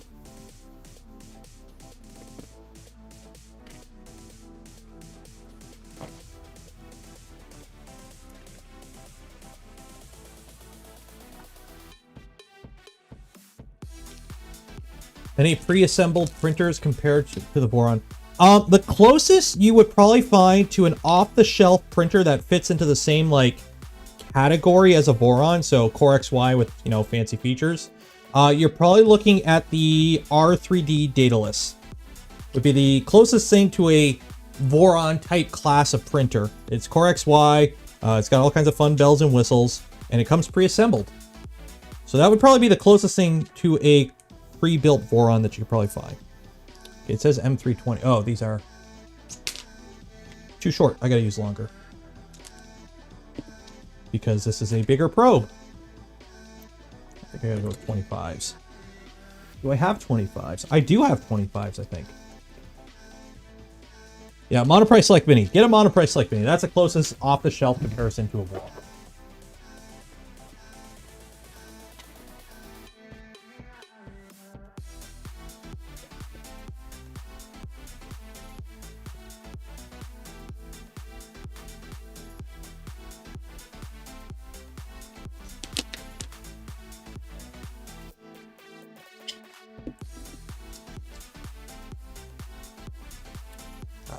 SK Go. I've never. What was the name again? Daedalus. Project R3D is the manufacturer. It's basically a commercialized rail core. So it's a rail core kind of made to be a bit more easier for commercial, or like the design's tweaked a bit to make it more like commercial production friendly, I believe. So that would probably be your closest thing.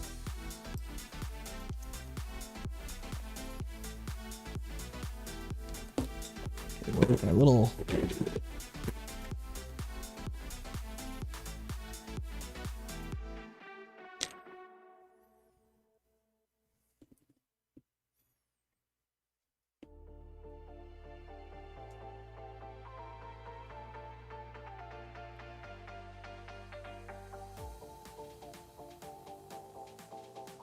Oh, there we go. Koda, come here.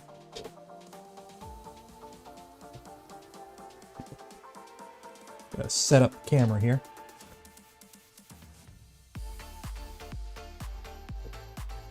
How you doing, buddy?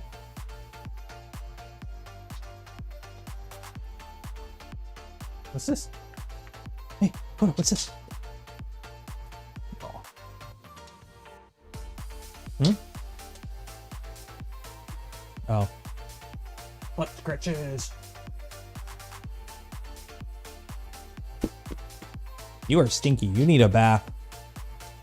Oh man, you're shedding. Hey, this is what I gotta deal with. This is why my printers have, you know, dog fur in it. And if I ever ship anything to you and it comes with dog fur, this is what I deal with. You're shedding everywhere. Look at this. Look like this old doggo.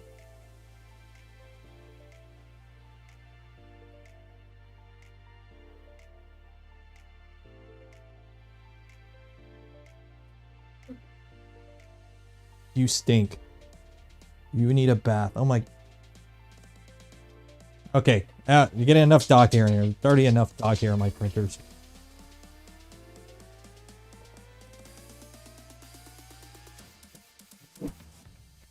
Yeah.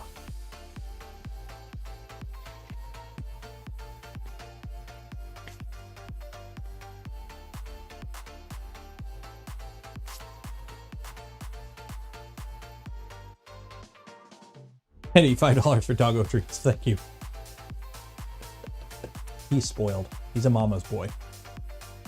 Need a brush. He gets brushed. It just don't help. He's part husky.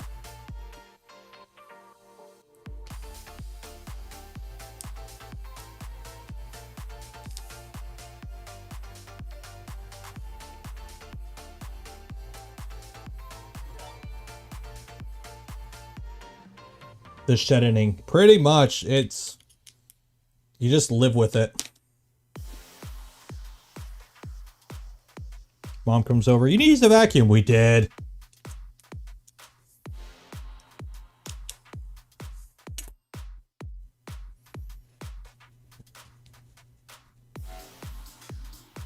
Okay, how much does this got to stick out? Yeah, roughly that amount. Actually, I can adjust it now because I have a tool head.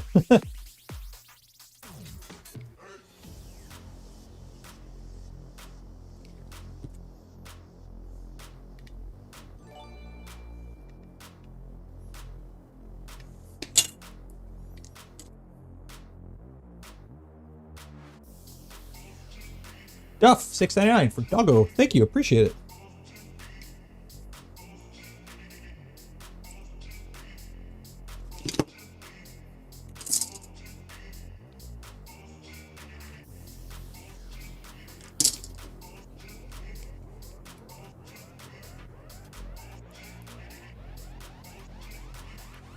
There we go. Okay, that'll do.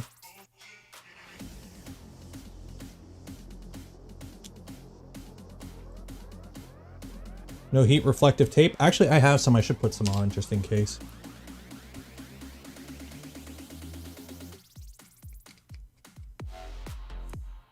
There we go. It's a 5mm sense distance, so we should be good.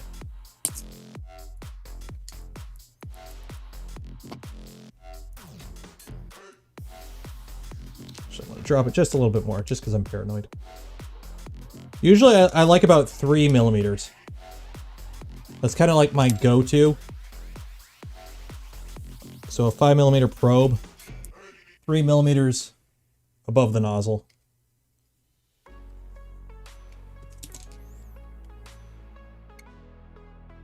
Or below the nozzle. Above or below? Math is fun.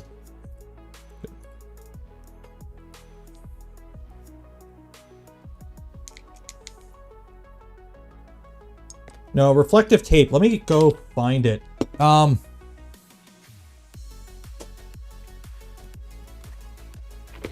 know I have some somewhere. I just gotta find where I put it. So what it is, it's like a gold reflective tape specifically for reflecting heat. I don't know where I put it. I know I have some somewhere.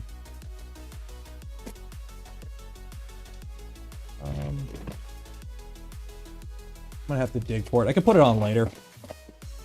I legit don't know where I put it.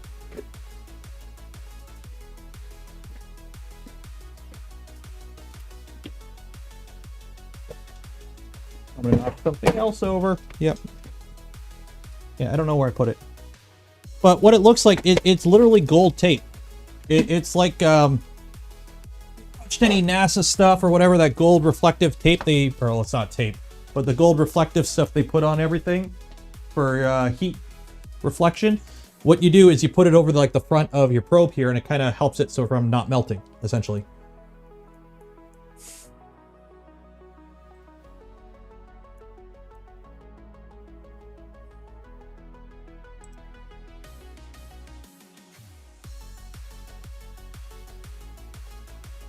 Okay. Ooh, hey, I have to ban a bot. 1 second.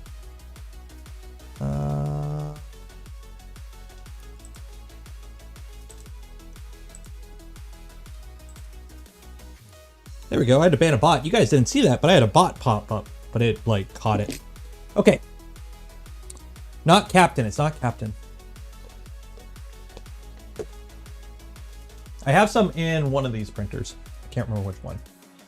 Okay, so now we're mounting this. I love how everyone's like rushing out to buy dragons, because it's like, oh my god, it's the end of the world. They're good, but at the end of the day, it's just another hot-in.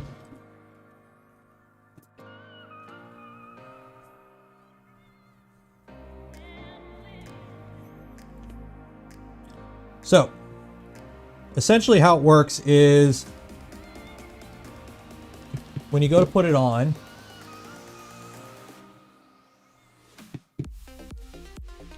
obviously one of these is going to fit over this part right here, and that's going to be your rigid point. And then the second part fits over this part, and you basically screw them all together. So you screw this one in, you screw this rail in, and then you tighten this rail down.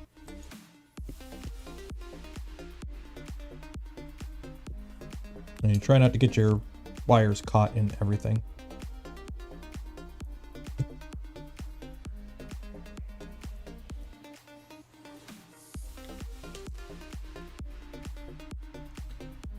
Told us to get them wind chimes. Yeah, wind chimes.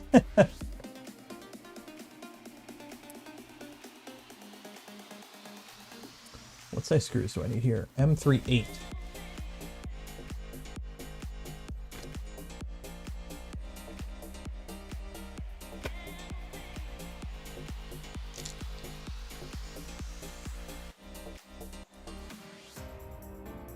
John Bones, what I would recommend is don't sell your printer to build a Voron.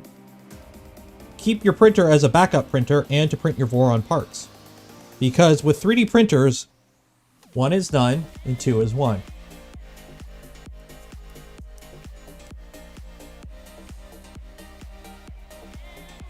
It's nice to have backups, believe me.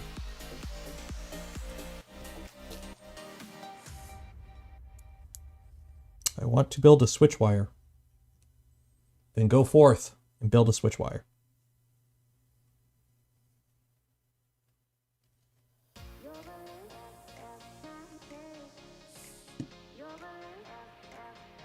Oh, if you got a Prusa, then yeah.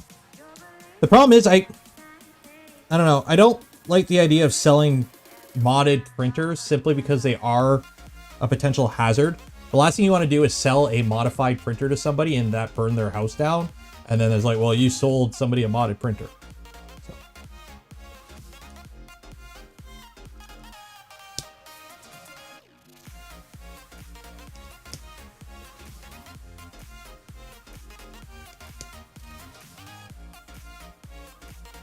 Do you recommend the SKR 1.3? Right now, I recommend holding off until the we get our hands on some spiders and we try them out. Because if the spiders are good, we're going to be going towards spiders for V2. If the spiders are good. None of us have had the chance to actually try a production unit in a printer yet. So we don't know if they're, you know, they have any issues or if they're good. On paper, they'll be good, but we don't know yet. It's like video games, right? Don't pre-order video games. Don't buy untested hardware.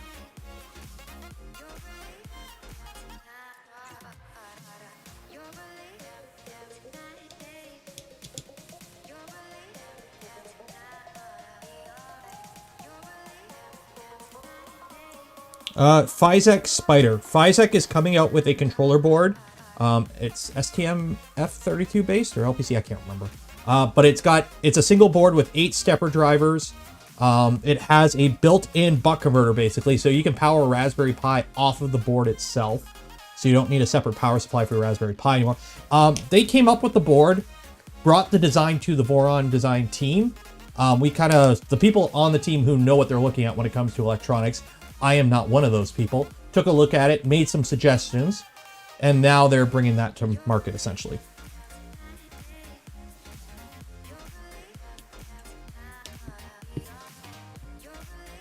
So it has design input from the Voron team, but the board itself is wholly Physek.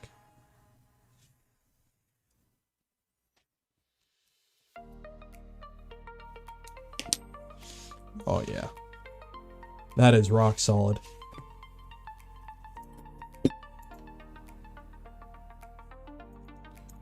The new Big Tree Tech. I have some SKR2s on the way.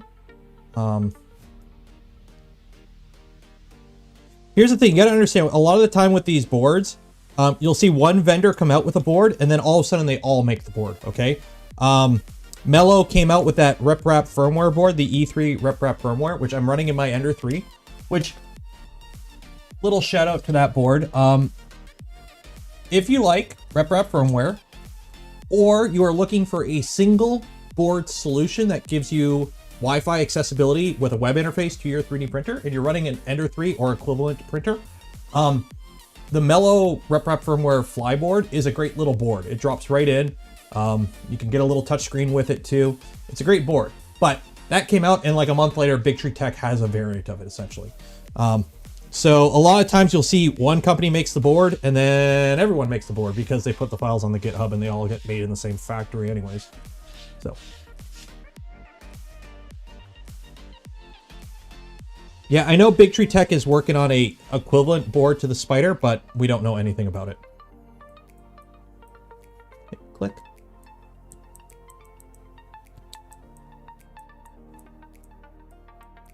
Hey, it works. Okay. And this is butter, by the way. Like this rails. Oh, 2 rails are gonna bind. They'll never move freely. This is like butter. There's no friction in there. I think these are medium preload rails, and they're all greased up, so they don't really move super freely under their own weight, but yeah. I can dig it. Okay. X rail trimming, rail alignment. I know all about that. So we've done that. Okay, I got to put some heat sets in.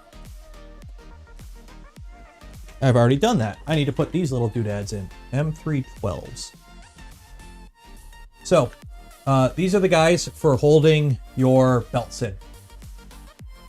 So it's a little printed part with a heat set.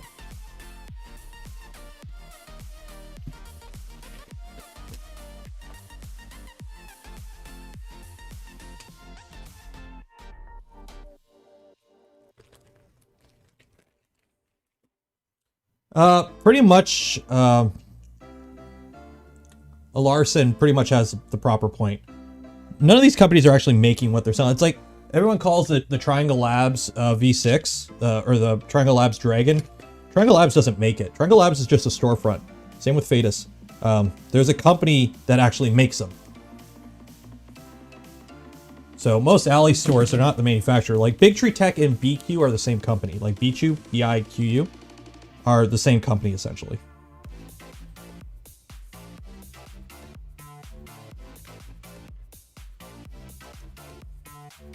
So these ones, you're just going to get them started. Because this is, you're going to be feeding belts into these later. Ooh, nice.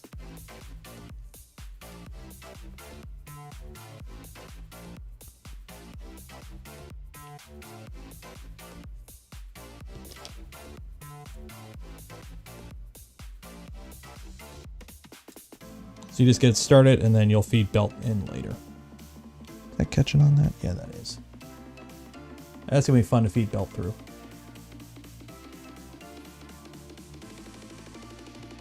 Yeah, it'll work. I'll make it work. Because there is alternatives to these if this becomes a problem.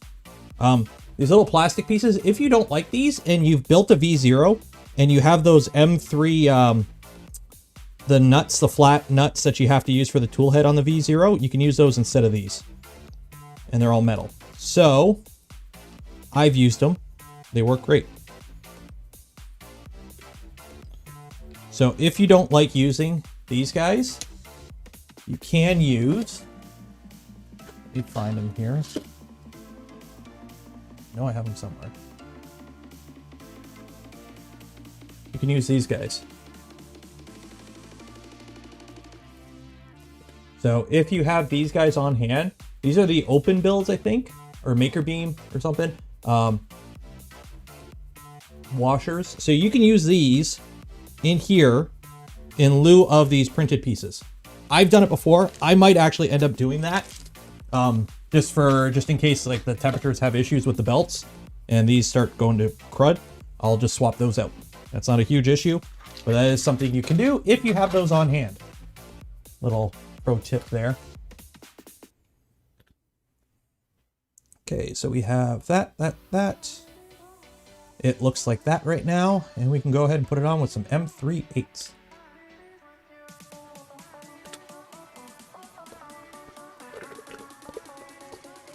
Is it not recommended to use button heads? It's been cleared. It should be cleared, I think. You can use whatever you want. If you want to use button heads there, go right ahead. I have just enough clearance that it's not really an issue, so I might leave it as is. I think the bomb was simplified to remove button heads because that was like the only place button heads were used. And with 2.4 and 1.8, the bomb was simplified. So that might have been included with that. I'm not 100% certain.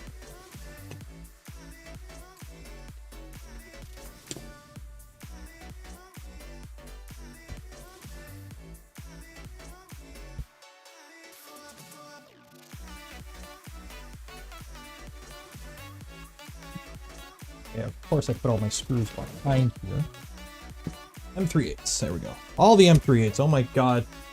When you're building a Voron, just buy like 500 M3/8s, because you're going to use them all. And they're at the size that when you drop them, you ain't going to find them.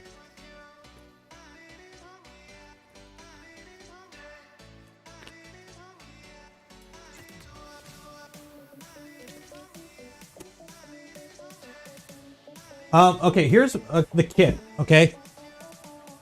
If you know what you're looking at in a 3D printer, you might be okay with the kit, okay?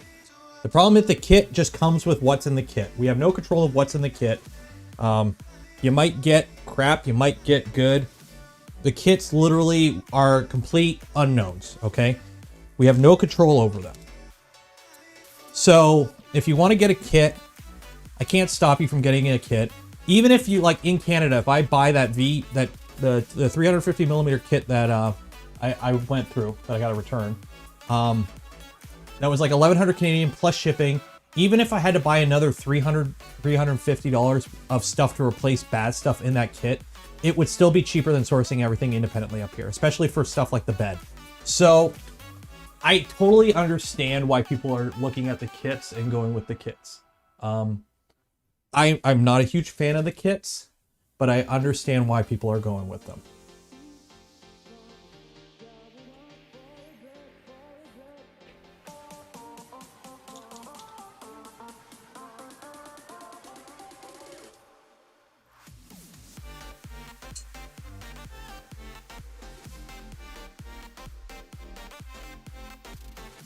Okay, so what I'm doing right now, I'm putting in 2 screws on one side. Okay.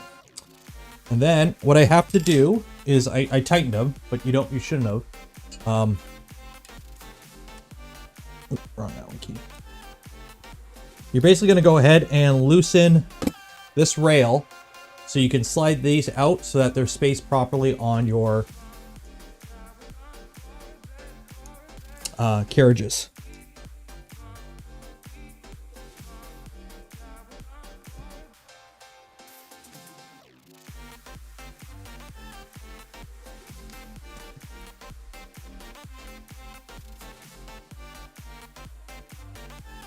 Put 2 in on this side.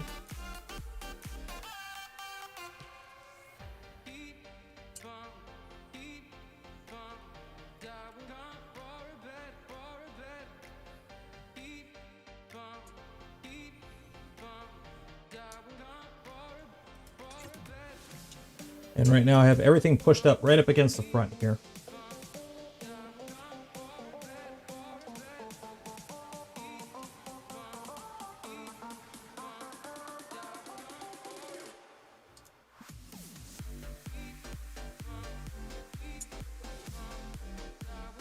This is one of the annoying things with the 1.8 is you have this top extrusion that you can't really get in there with an Allen key. It's kind of annoying sometimes.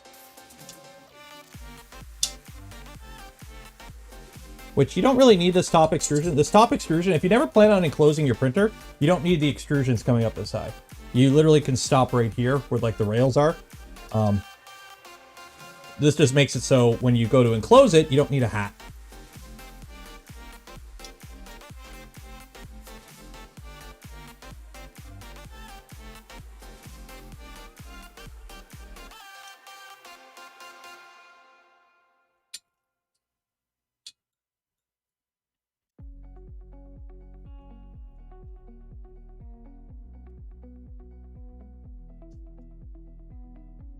What time are we even at? 10 o'clock. Wow.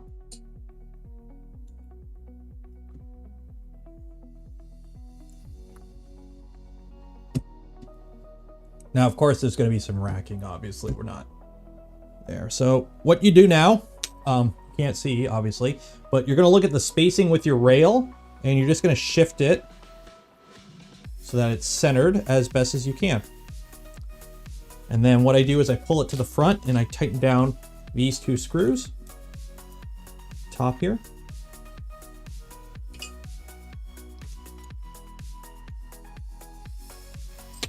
Drop your Allen key, tighten it down again.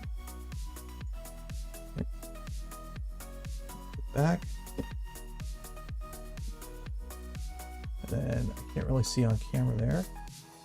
And just make sure it hits the back at the same time. So at the front here, it should hit the front. Same time on both sides, it should be equal. And same at the back. And if it does, you're good. Put the other ones in. Tighten the bottom up.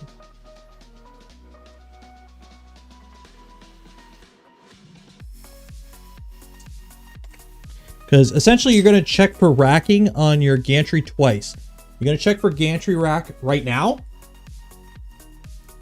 as you actually put the hardware together. And then after you run the belts, you're probably going to have to go in there again. But once you put the belts on, you adjust the racking for that by these front idlers here, because these front idlers are adjustable and that will tension your belt. So you have to get rid of the racking from the actual mechanics of it first before you use your belt adjustment to get rid of racking.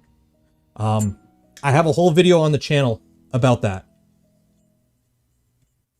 So if that's something you got to look into, I got a whole video on the channel on how to do gantry racking. I do it on my V2, but the principles apply to pretty much any Core XY. On ones where you don't have easy adjustment of your belt tension, you kind of have to do it by hand by loosening the locking mechanism for your belts and just pulling them. So you can count teeth for that.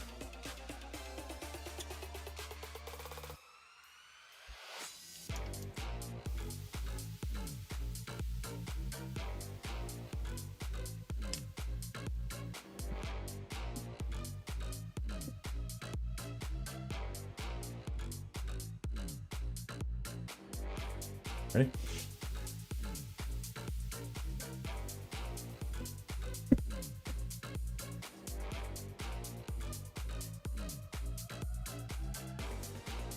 Good.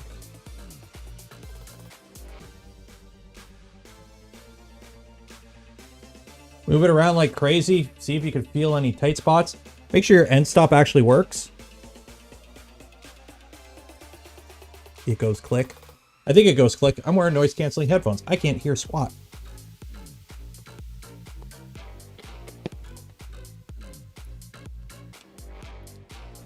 None of the Vorons are meant for high temp printing. Okay, high temp printing.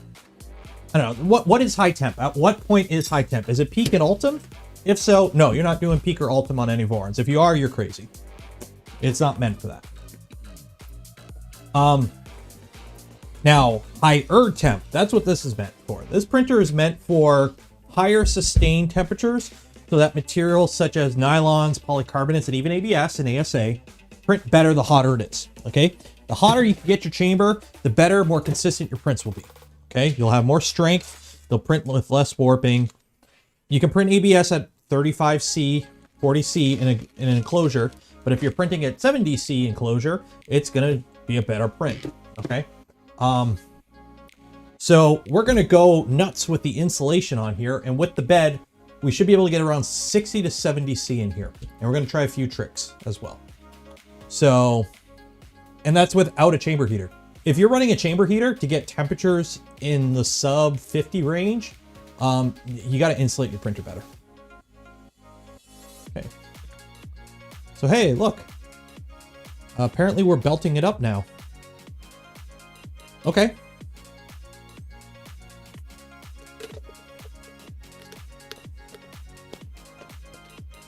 I didn't think we would be belting it up already. Tool head. You know what? We're going to skip that. Actually, yeah, let's do belting.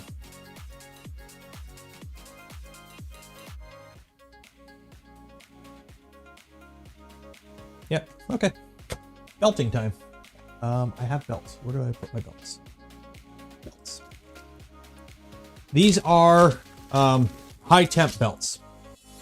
And I've already mixed them up.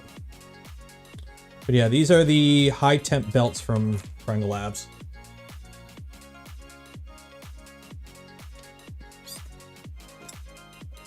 I like getting the belts in one long spool and then just cutting the length after. So, you know what? I'm gonna swap these out right away. I'm going right to those metal ones. I like them better.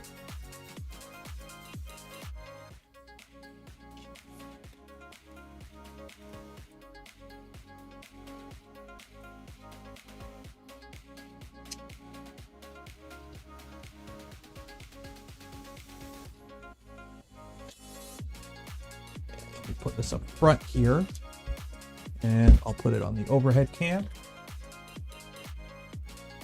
Zoom out. Okay, that's as far out as I can zoom. Good enough.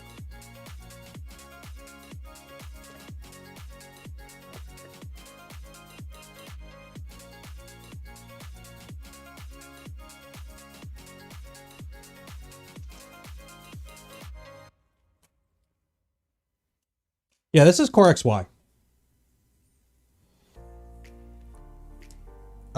You only need 2 motors for Core XY. That's how Core XY works. If you're running more than 2 motors on Core XY, you're doing either a funky IDEX style thing, or it's not Core XY.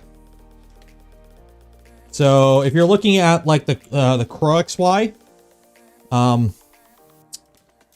that is a, I think it's Crow XY is the actual name of the motion system. It's got like, or it's a cross gantry system where you have 4 motors for your XY movement.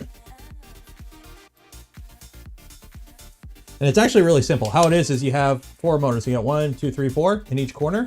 And these 2 motors move the gantry this way. And these 2 motors, so you have 2 motors that move it this way. And then 2 motors that move it this way. And it's like a really robust system, but you need 4 motors. So if you were to do that on like a system like this, you would need 4 for your XY motion. And then if you want to be fancy, you got 3 for your Z. And then you got your extruder. You're getting a lot of motors quick.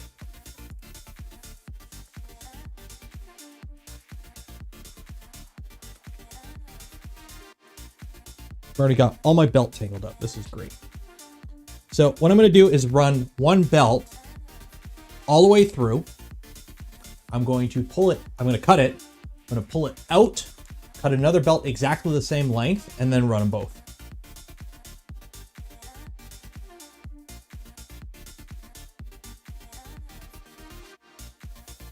If I can get this even in to start. There we go. Okay.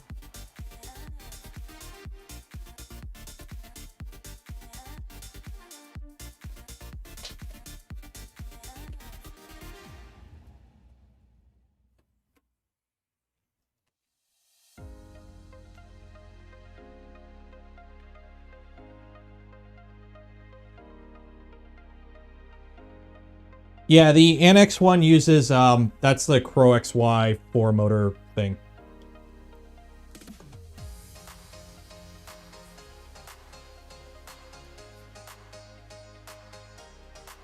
I think their printer finally came out, their new one. I don't know. Oh, jeez. Belt's already covered in dog hair. Thank you, Coda.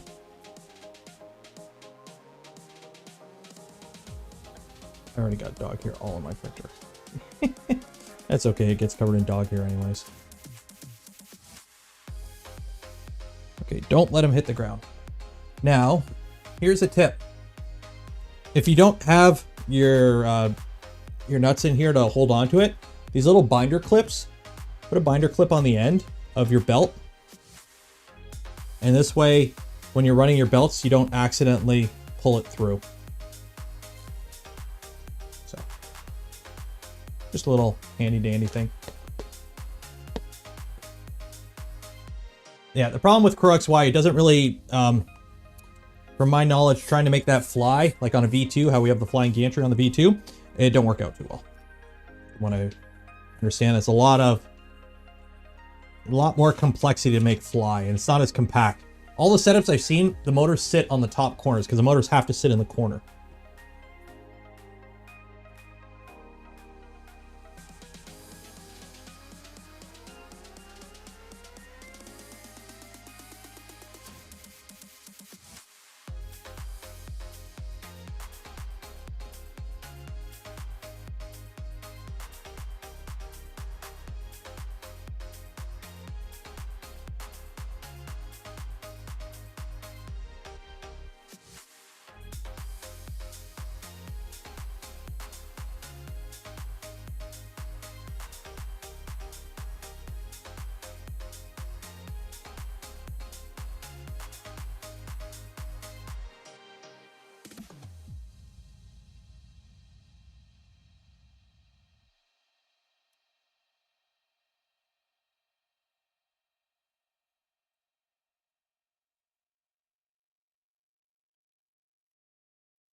Dang it.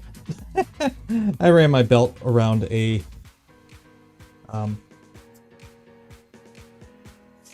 Z rod. Oops, a doodles. That ain't gonna work.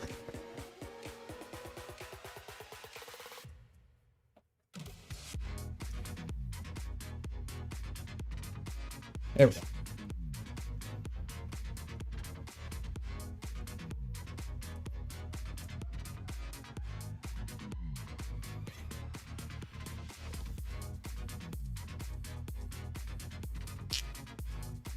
Dang it, it's crossed.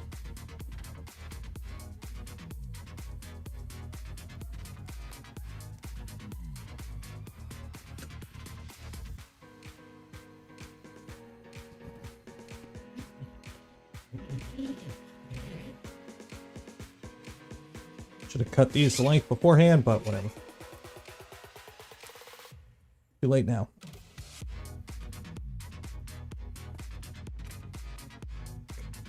You come on top here. You're like that.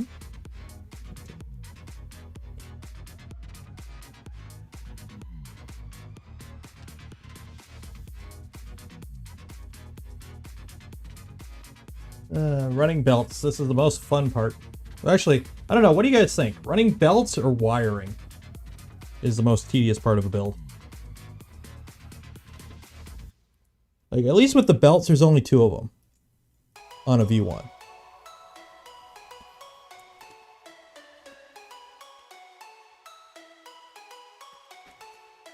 Wiring? Yeah, I'm inclined to go with wiring, honestly.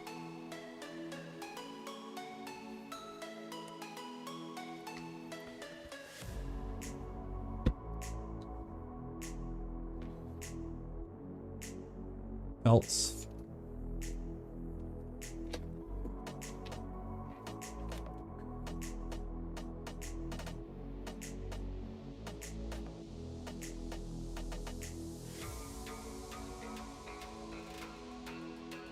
When you're running these, a small flathead screwdriver makes actually feeding the belts through much easier because you can actually poke them and direct them where you need to go.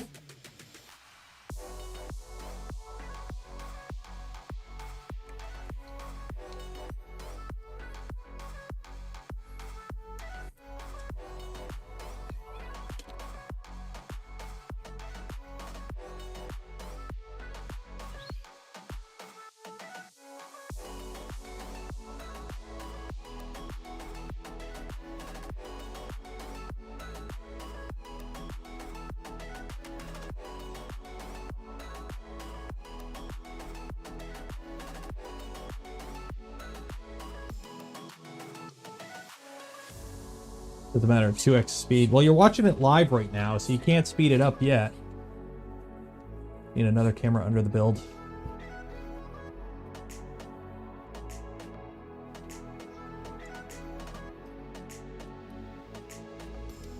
Yeah, unfortunately, I'm not Tom Solander. I don't have the super awesome 4K streaming setup.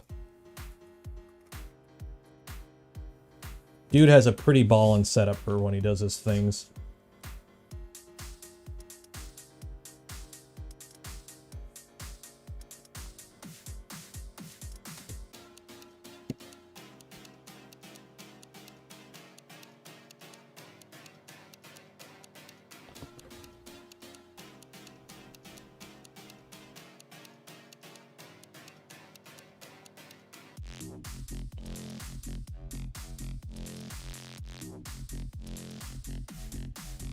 Give us a chin cam.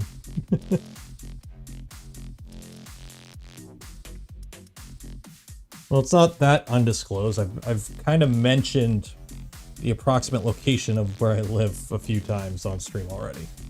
So.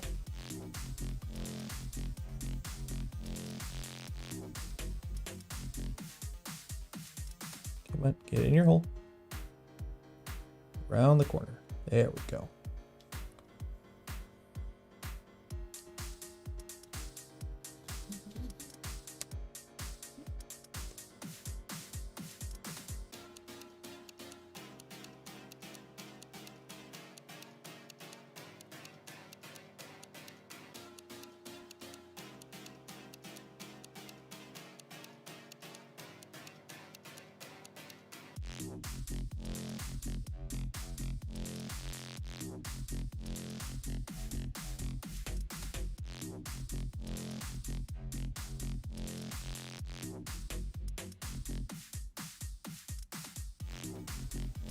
In dog here. Okay, so it's tight. Once this is all built up, I'm gonna take it outside and just blast it with an air gun.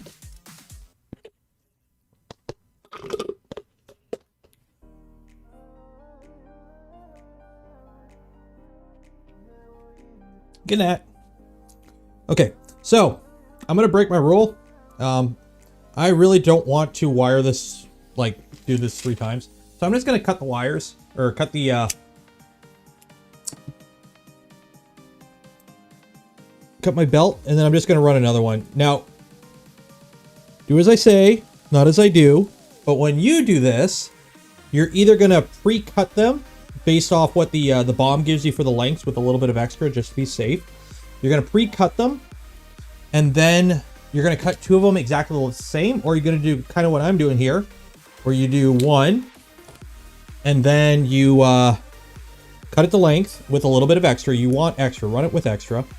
And then you're gonna cut the second one exactly the same length. So run 1, cut it, pull it out, cut the other one exactly the same. That way it makes tensioning easier, because it's more easier to make it equal if you can just make them the exact same length. So buy a beer. Fine, you know what? We're doing tricky wiring or running belts. Pull out the whiskey. There. We are we're still in the bottle of Niagara Falls.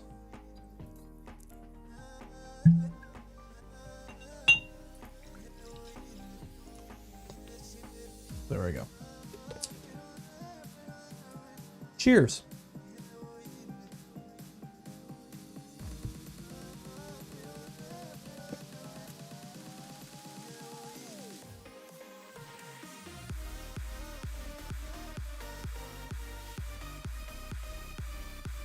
Okay, so we got 1 done. Now we can do the second one.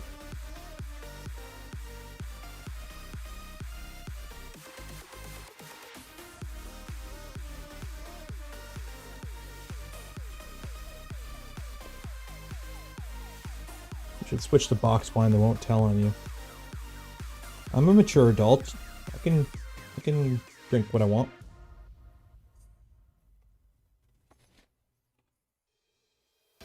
The option for us to donate with plywood. Oh god. I have 1 sheet of plywood in my garage that I've just had since forever. I just never got around to use it for anything yet. That's pretty much my retirement fund at this point. So don't touch it. It's mine.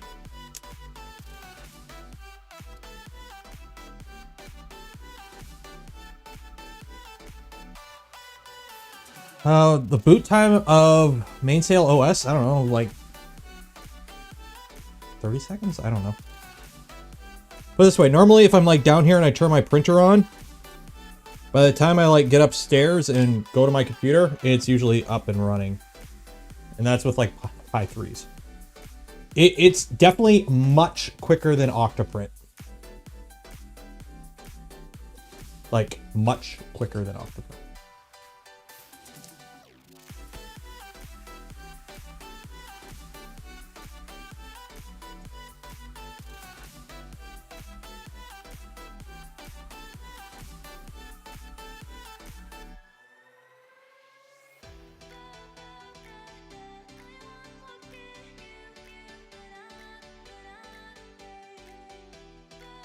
So just out of curiosity, did anyone else watch the new Mortal Kombat movie yet?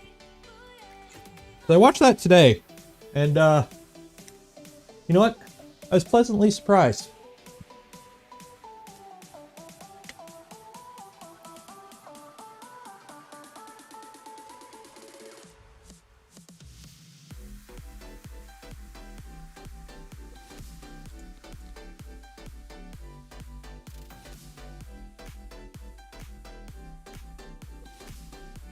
Downloading it now, yeah.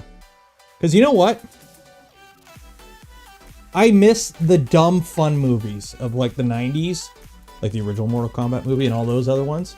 I think movies have gotten too serious. And everything needs to be super serial with real ramifications. And I miss the fun movies. They're movies. You're supposed to be entertained, right? Yes, it was super dumb. But it was fun. Yeah, the old Raiden was better. I like the old Raiden.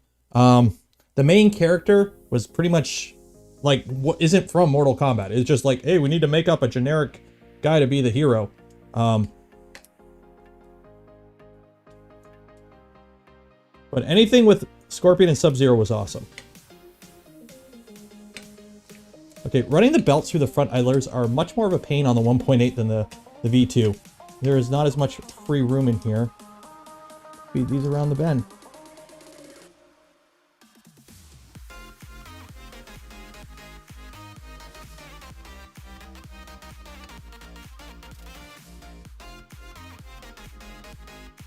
I should have gone the other way. I'm gonna go the other way. That's probably why it's being such a pain. It's probably easier to go the other way.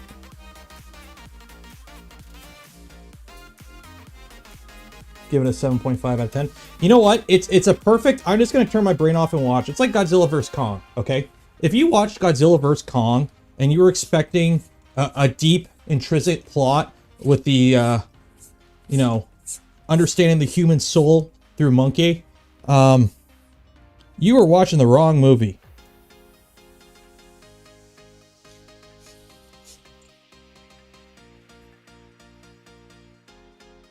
If you wanted big lizard fight monkey, you're watching a great movie.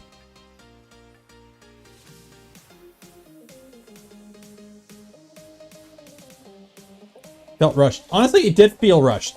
The intro part wasn't too bad. This is Mortal Kombat. But like as soon as it's like, okay, we're gonna have the tournament and we're done. I'm like, where's the build up? Like it went right from training montage to, okay, we're gonna just have you all fight your person and it's gonna be like done. I don't know, Monkey was pretty. Reject modernity. Return to Monkey.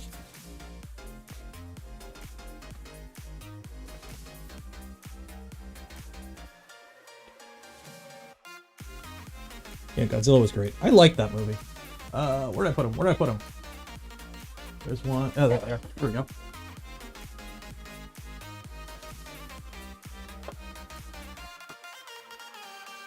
There you go. Printed these off a couple weeks ago. Monkey, Godzilla.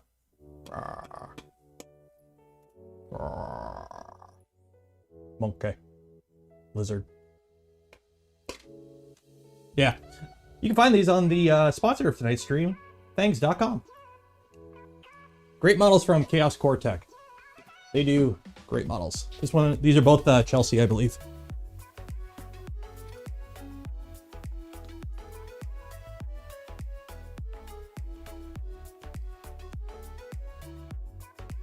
Break from the house? Yeah, I could change up the music.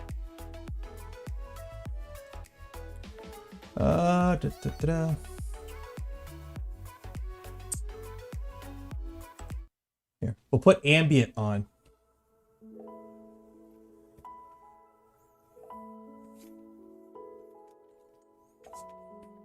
And minimize that so I can see chat.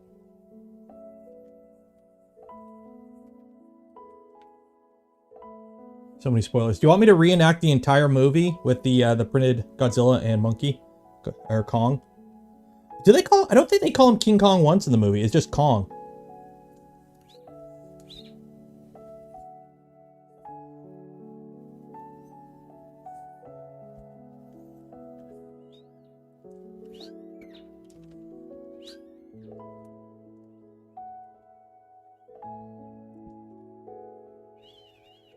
Once I finish building all the Vorons, what will I build next? I don't know. I've got a CNC I need to build at some point, once parts start showing up at some point. Got some SLA stuff. I know my whole thing is built around building printers, but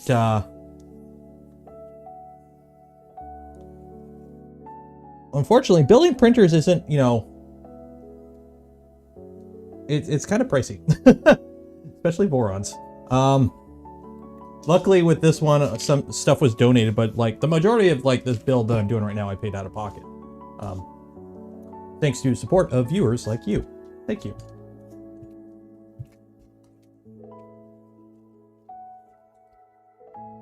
But this will fill like the last void in terms of printers that I need for stuff.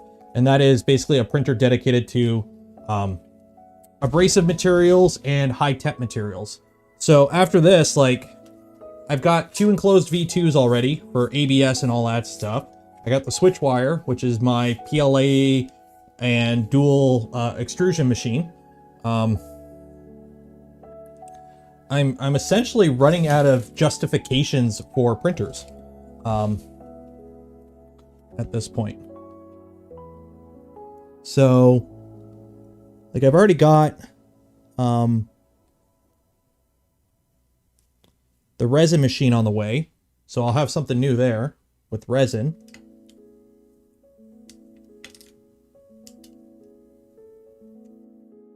Oh yeah, that's so much easier.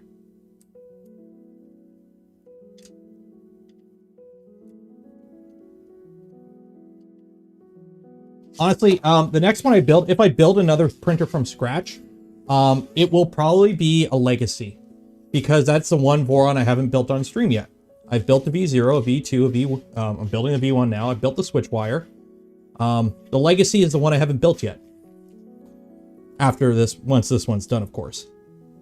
So I might do the legacy next, but it's going to be a break because I'm going to have to do other stuff in between. I got plans for other stuff in between. I've got to update the V0. I'm going to try and do some more not build stuff on streams and do some streams around some other content as well.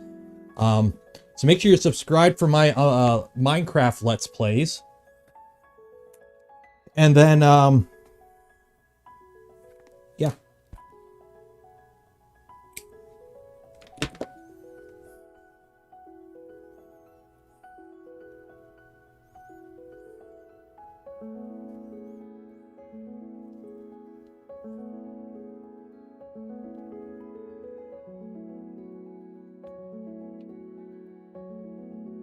Could build a Delta. Honestly, like if I build another printer, right? So say I build a CrowXY or something. I don't, it's just another, you know, well, CrowXY is something different, but it's not needed. Like I try to have a justification for all my printers. At least the ones I build. So like my V2s, like V2, this is my workhorse. This is my, I'm just printing off a whole printer's worth of stuff. It's this guy. This is my workhorse. Tallboy exists because originally it was a V1 and it was too big of a V1, so I converted it into a V2 because a big V2 scale better. So there's that. Switchwire exists because Switchwire is my PLA and dual extrusion test bed. The V0 exists as a backup printer and for showing off.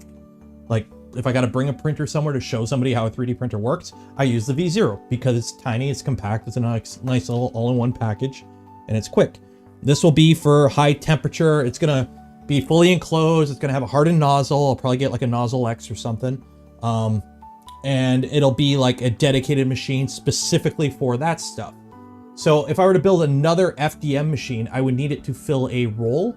The Legacy, if I build a Legacy, will pretty much be kind of like that one will probably be just for fun. But if I do a Legacy, I'm going to do a 180mm bed Legacy using a Prusa mini bed. It'll be full DC. No high voltage bed. Start selling merch. I can do merch. YouTube, with, I think, yeah, when I hit 10,000 subscribers, I get access to, which I'm at 13 now. You guys are awesome. I have access to a YouTube store, so I actually can sell merch on YouTube. I could do that if you guys want. But one thing I got to look into is I am thinking of redoing like the branding. I like the logo I got now, right? You know, the one that's the one that's hiding here. So I like my little logo, right? Jared made that on the Voron Discord. Nero 3DP. But considering I might be moving into other stuff like CNC and whatnot, I might just rebrand to just Nero 3D. I don't know. We'll see. I'm not in a rush or anything. Plus everything's already Nero 3DP, so I might just stay with that. Okay, I'm flipping this around and I'm going to this camera. I need to show you guys. When you're running your belts, wrong camera. Okay, shaky cam. When you are running your belts, see this little plastic piece here? Don't put your belts over this, okay? People have a tendency to run the belt in around the 20 tooth and then out here. This right here and right there. Those are not idlers. Do not run belts around them. You will have a bad day.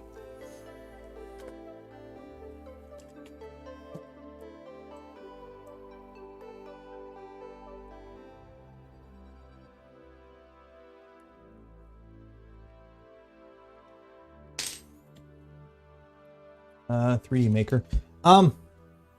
So after spending some time on the Twitters and, you know, trying to do the influencer thing, a lot of people have 3DP in their name and 3DM. So like, if you're on Twitter and somebody follows you, so many people in 3D printing or whatever have 3DP or 3DM in their brand name, right? Their Twitter name or whatever. I'm not saying it's cliched, but that's kind of, I'm realizing that's something I don't know. I think it's too cliched. I don't know. Okay.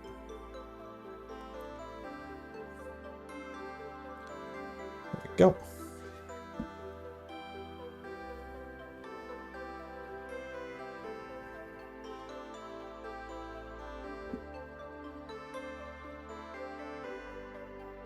Make sure everything is good.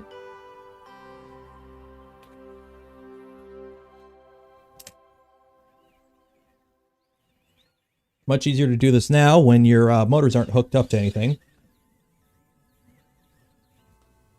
Okay, check for racking. Move it all the way to the front. Okay, so we definitely got some racking.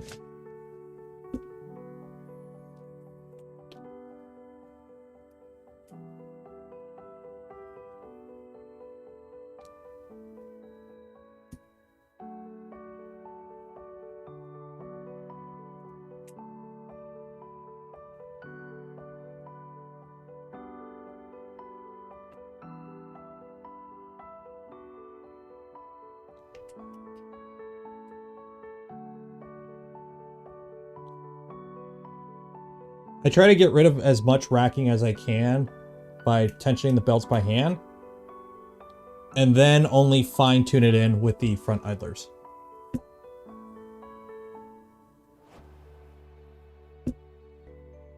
Like if they're within, I know you can't see there. If they're equal to the point where the out of squareness is less than a belt pitch, so what, 1 millimeter, 2 millimeters? Yeah, 2 millimeters, 2 GT. That point I dial it in with the front idlers. But if they're like, geez, I might have like half of a millimeter of play, if that, not even, probably a 1/4 millimeter. There's like nothing there. At that point, then I would use the front idlers. If it was out like, you know, I'm moving it and it's doing like this on one side and the other side was rigid completely, then I would do it by hand. Okay, so what I do is I tighten them by hand to try and get out as much racking as possible, dial it in with the front idlers, and then tensioning, I adjust them both the same, and it should keep everything equal. Now, how much do I tension my belts? Okay,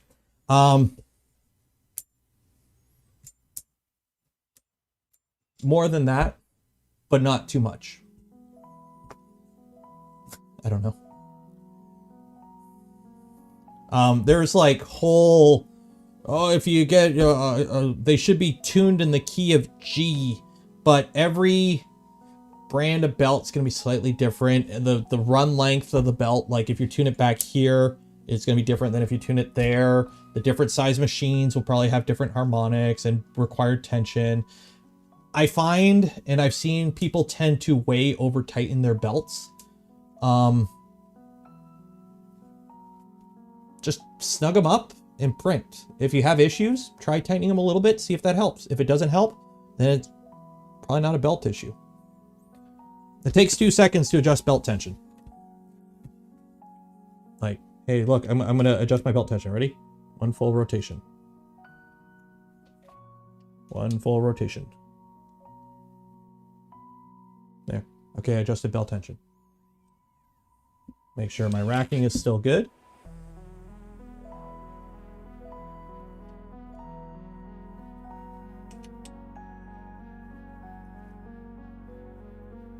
There we go.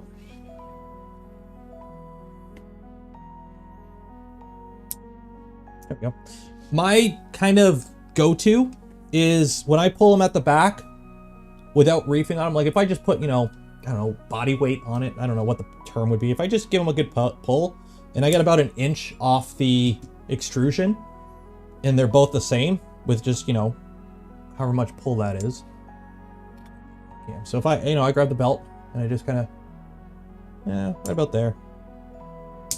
Okay, that's good.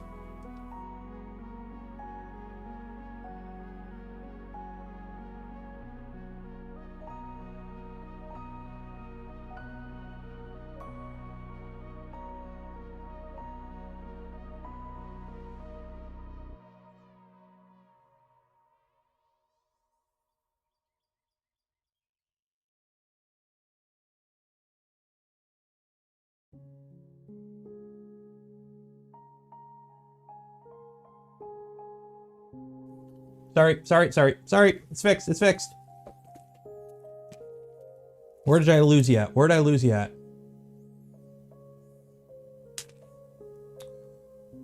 I know audio's out.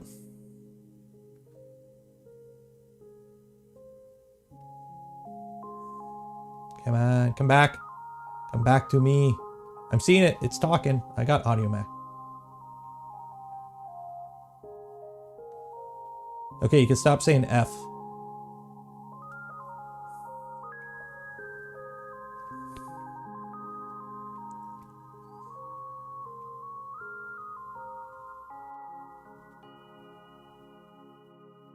I know, it's back now. Hello? Hello? Yeah, you're all back. You can hear now. Okay. So anyways, yeah, tighten it. About 1 inch at the back and print something. If your prints are fine and you don't see any issues that would be caused by loose belts, like a lot of like unsharp corners, for example, tighten your belts up. If tightening your belts up don't fix anything, usually back it off back to original, because running your belts too tight leads to issues. A lot of time when you see tooth marks in prints is from belts way too tight. What is my thoughts on silicone nitride bearing balls in linear rails in terms of less service? My linear rails get scratchy really quickly. I'm running cheap CNA rails for 3 years now without issue, and that's like 10,000 plus hours easily of print time. So I've never tried those. If you want to give it a shot, go ahead. But you got to remember, these are usually Chinese rails. The steel quality is... the machining quality is, so if you get like super spec size bearings, they might not even fit, or they might be too big or too small. So,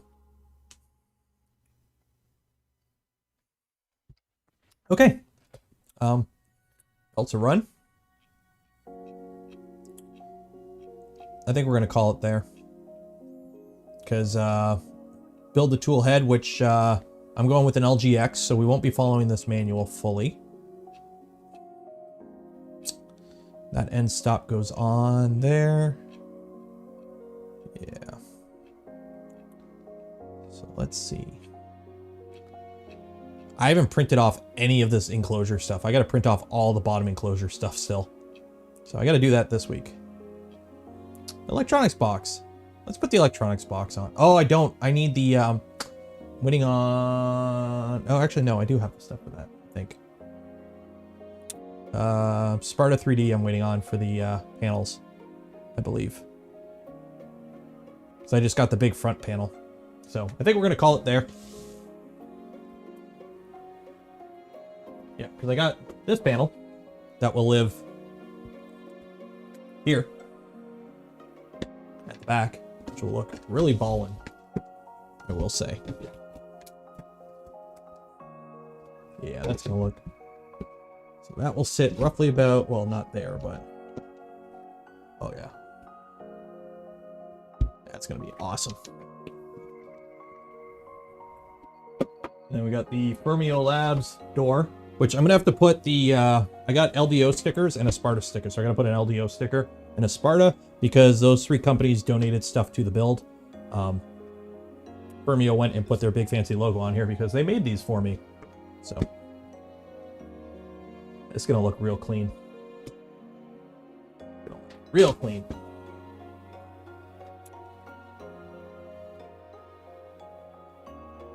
See a photo? Yeah, because I got the Sparta logo here. And I should have like an LDO. Yeah, I got an LDO here. It's not that big though. Jason, if you ever watch this stream, I need bigger LDO stickers. I only got the little one. So it would be that and that.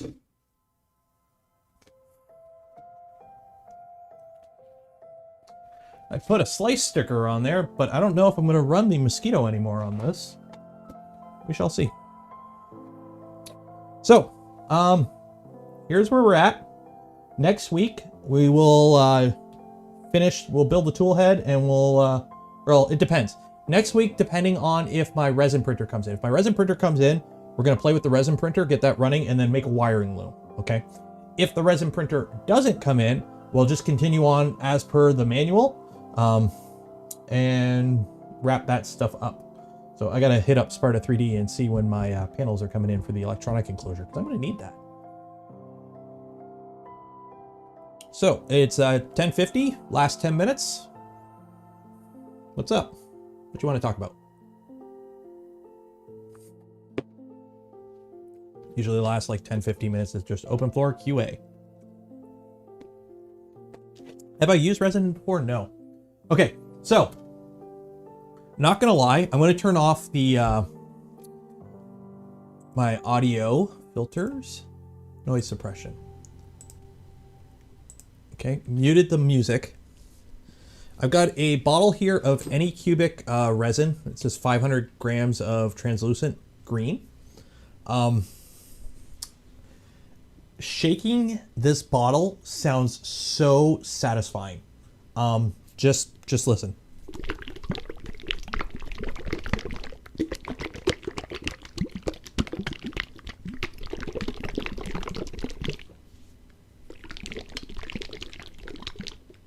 Like that's like I am so thirsty right now. That sounds so refreshing.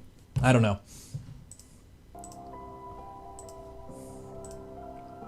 I know not to drink that. I'll stand in a room with an ABS printer. I am not drinking this. ASMR. Don't pour it in the whiskey. Ooh, that's a good idea. Yeah, thick. So, somebody on the Voron Discord is actually hooking me up with a wash and cure station. That he had extra. So thanks to him, I'm getting one of those for a good price. Hopefully that'll be in. But if that doesn't come in, I'll just hand wash it with, I got bottles of ISO everywhere. Buy clear and white resin. Yep, I've looked into that. I also have a bottle of Soriatec Fast Gray coming in. That sounded so good on the microphone. I know I'm gonna have to go back and watch the video because that sounds so satisfying. I want to hear it with my headphones. V01, discuss.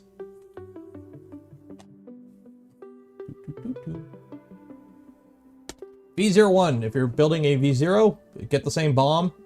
Just make sure you get the integrated lead screw for the Z, and pick up an orbiter motor.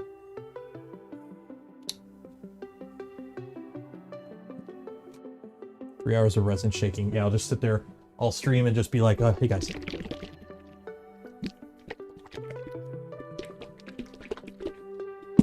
make a gift for that. A lot of clear stuff. It's expensive though. Soraya Tech is like, oh my god, I paid 50 bucks, I think, for the 1 liter of the stuff up here. And that's like from them. And then that stuff was 500 grams and that was like $25. So. Resin ain't cheap. Now, I'm probably going to try and print some printer parts out of resin. I might get the blue, is it the blue? The Soraya Tech blue is supposed to be like the really tough stuff. So I might try doing some printer parts in resin, throw them in Toasty Boy here and see how long they last. But we shall see. I don't know. I'm still trying to figure out how to build I kind of want to build a test jig so that we can test out printer parts without actually having to build a whole printer out of the parts. So 1 kilogram anti-cubic is $30. Oof. Yeah, so we're paying like more than that.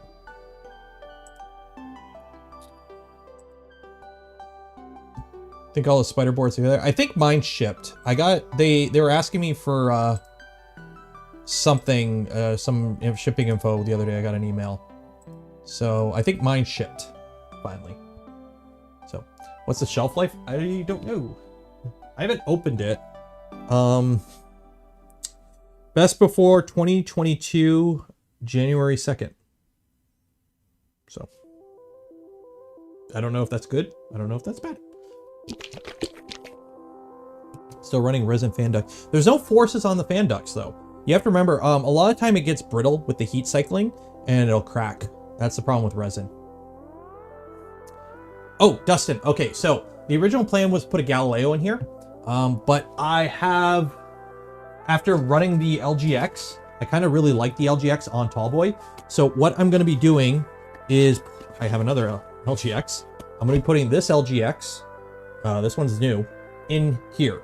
Okay, the LGX that is in Tallboy is going to go into V2.26 here because I have to fix, or not fix, I got to do an update on V2.26. It needs some updating because it's still running beta parts from pre 2.4 release on the toolhead. So I need to update that. I'm going to put the LGX in there. So V2.26 is going to get an LGX. This is going to run an LGX. Tallboy is going to get the Galileo. So I'll do a stream doing the Galileo, and then this is also going to be a stream rebuilding that because this is a beta afterburner. This afterburner is like 1.5 years old, like pre-released by quite a bit. So we'll take it, we'll tear it apart and see what 1.5 years on an afterburner does in terms of like wear and tear and whatnot. Also, this guy is going to get upgraded to a spider at some point once it shows up. So that will probably also be the stream. So it'll probably be build a new tool head with the LGX and upgrade all the wiring and the controller board to a spider at some point. Where can I find the Galileo STLs? I actually don't think they've been released yet. I think they're still in testing. I'm not 100% sure. There's something going on with the Galileo you might want to wait on.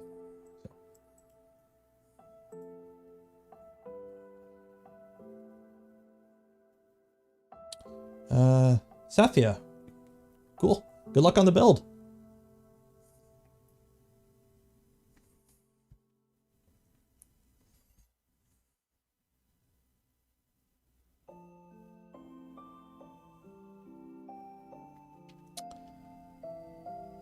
Daniel, yeah, there you go. Can't you just like, resin printers are like shit simple. There's literally LCD screen, Z motor, end stop.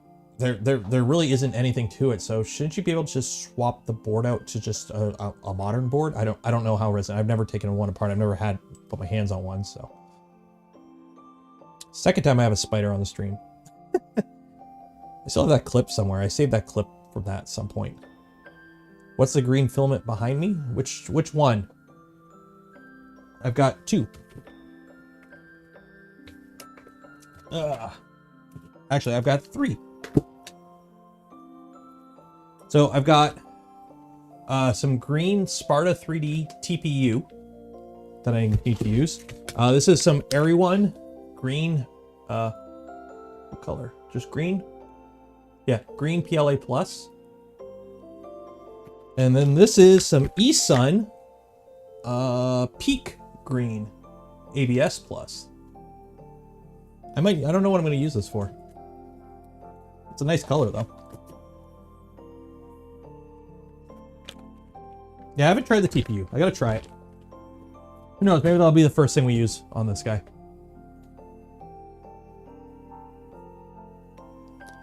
I was expecting from Spider to have a single wire to head assembly, some bus system at least. That whole toolhead thing is still very... It isn't solid enough to do anything production on. You gotta remember, like, they came to us for the board. Well, they designed the board and they just said, hey, can you guys take a look at this? And the guys on the Voron team who know what they're doing when it comes to electronics took a look at it and said, oh yeah, you can do this and make this better and swap this out and add this. And they were like, okay. And then they put the board out and slapped our logo on it for some reason. But the adding like CAN bus stuff for toolhead boards, that isn't commercial yet. That isn't done yet. Like, there's still a lot of bugs to work out, so that you won't probably see support on that on standalone boards for a while. So, but it's Clipper, so you can just plug in a dev board with USB and you're done. So, I've used Polymake and Polyterra filaments. For some reason, the ones I tried, there was a lot of surface popcorning.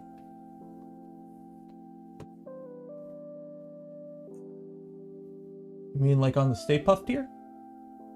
I'm gonna run it through the dryer.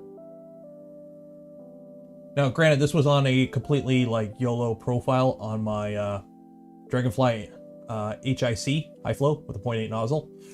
But yes, I got the popcorning issue on my Polyterra. I'm gonna try running it through the dryer and give it another shot later when I get a chance. Carbon fiber bar for X, good idea for Voron 2.4. Let's take a look here. This is coming up a lot. Carbon fiber bars. Okay, so I got my scale here. Okay. So, an extrusion. This is actually longer than that one. So this weighs more than what a 250 extrusion. It's 173 grams, okay? You probably can't see that. So, aluminum extrusion, 173 grams. Your MGN 9 is 140 grams. And you got two of those. You got two of those. Now, if you were to swap to a single MGN 12 of comparable size, that's 240 grams. How much does the carbon fiber X-bar weigh? X-beam weigh?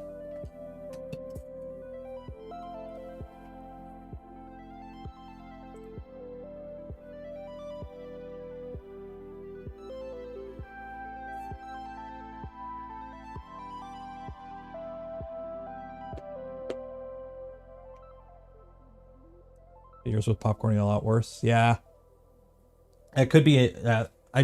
It prints really nice. It's bubbly. So yeah, I'm gonna try running it through the dehydrator when I get a chance. Printed ABS for years now, pretty much CF PETG. With PETG, there's still a lot of issues with creep. Like, for example, on we've seen it a lot where stuff like here on the motors, where you have your screws up here that mount the motors. These are nice and tight now. With any form of PETG, after heat cycling a bunch and hot motors, these screws become loose because it literally compresses the plastic out from underneath. So creep issues is a big problem with PETG. PLA, don't be building Vorons with PLA, they'll just melt on you. Would you suggest single rail MGN 12? Well, if you're gonna go, like, this setup with two is fun. Like, this is super rigid. There's no binding or anything. The MGM 12 is a mod. So, until it's official, I don't run many mods. And I don't have any issues with any of the mainline stuff. It's recyclable, that's why. Huh. And what's causing it? Is it a moisture thing? Is it what's in the plastic itself? Because if they're selling filament that popcorns quite a bit, that's usually not a good sign. What's your thoughts on using dryland and linear rods in place of linear rails will be able to handle speed. Okay, the problem with rods is you can't support rods, okay? All the rails are supported along the entire length by the extrusion, okay? When you have rods, you only can support them at the end. So on smaller printers, it's not a big issue. But once you start getting like 300 millimeters, your rods are gonna sag in the middle, right? Because there is nothing to support them. Now, when it comes to your bearings, Dryland bearings, I know I have one somewhere as I was playing with it earlier. Aren't you? I know I have it. Oh, there we go. Okay. So, I don't have a rod because they're all in the printer. So, I guess bearings, right? Dryland bearings, right? I ran these before. These were out of my V1 back when it was a V1.5. Okay. So, the problem with these is they have a thing that's a super scientific term called stiction. Okay. These are great for machines like pick and place machines where getting from A to B doesn't matter. Only just how quick it can get from A to B. And when it gets to A and B, it does its thing. Okay. So pick and place, it picks something up at A and then it speeds over to B and drops it. Okay. What happens in between doesn't matter as long as it goes super fast. Okay. With a 3D printer, you're laying down plastic. The problem with these are their force to change direction is more than a bearing. They stick. Once they get going, they're usually fine. The problem is when you change directions or start and stop, there's a little bit of hesitancy. When I ran these, I did not get as sharp corners as when I ran linear bearings. So, hey Eddie, you made it for the very end of the stream.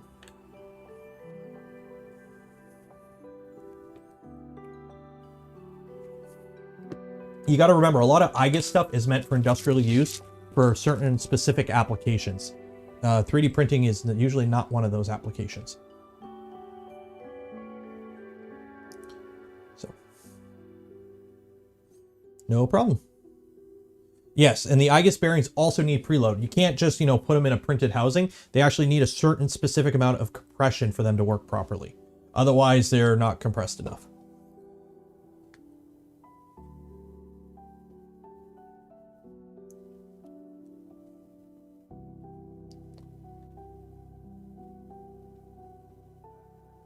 How can I get good tolerance with my V2? I have more than 0.35 tolerance for my parts.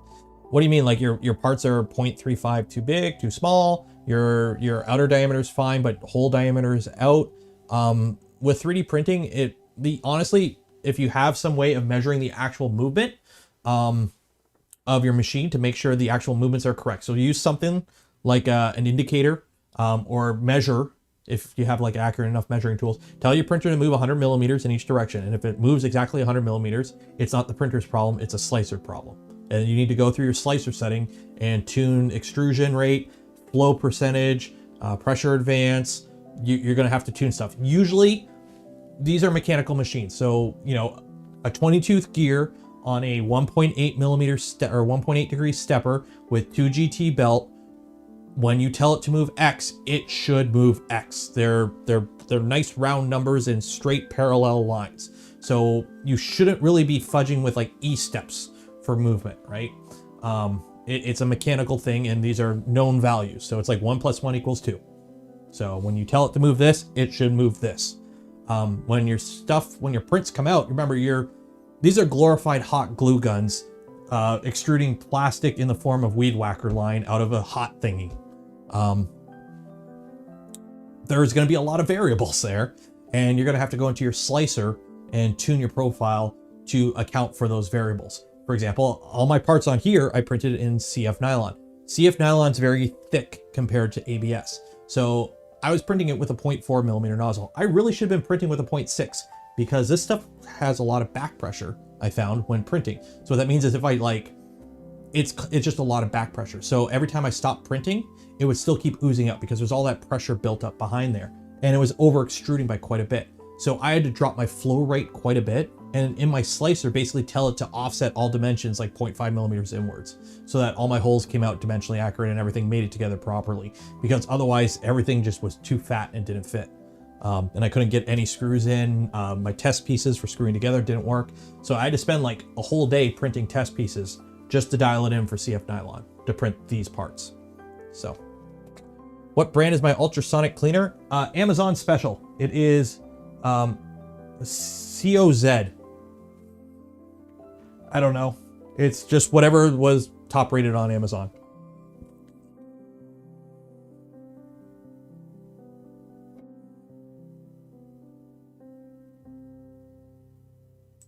It 3D PMish. It comes down to, you're gonna have to tune.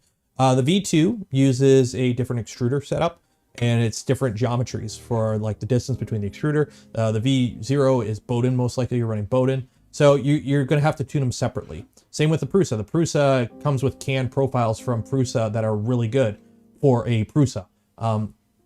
Voron's open source and everyone builds it a little bit different. So the stock profiles are nowhere near as tuned as like a stock Prusa profile. What test pieces? I use the, I don't even think I have them anymore. My go-to for test pieces, I use like the stock ones in the files, the STLs. So like the cube, the threaded portion. And then what I do is I printed these parts right here, the actual gantry tool head mount for the x-axis, and I printed these to make sure everything would mesh together, because they have indexing tabs for these two meshing together. And then also once you screw everything together, that like the probe fit in fine, the back piece fit in fine, and the screws were going through correctly, and same with the hex nuts. So I would print off my pieces, the test pieces, to kind of get everything in the ballpark, and then I ran like, I think I printed like 5 of these pairs with different settings to dial it in to make sure everything worked good. So everything fits perfectly in this now. Like everything, it sits on the carriage. It just barely, it clicks on. All the screws line up. Everything goes through perfectly. They snap together properly. So everything is nice and tuned now. So I use the test pieces to get within the ballpark, and then I fine tune it with 2 parts that like mate together. So I use the X carriage in my case.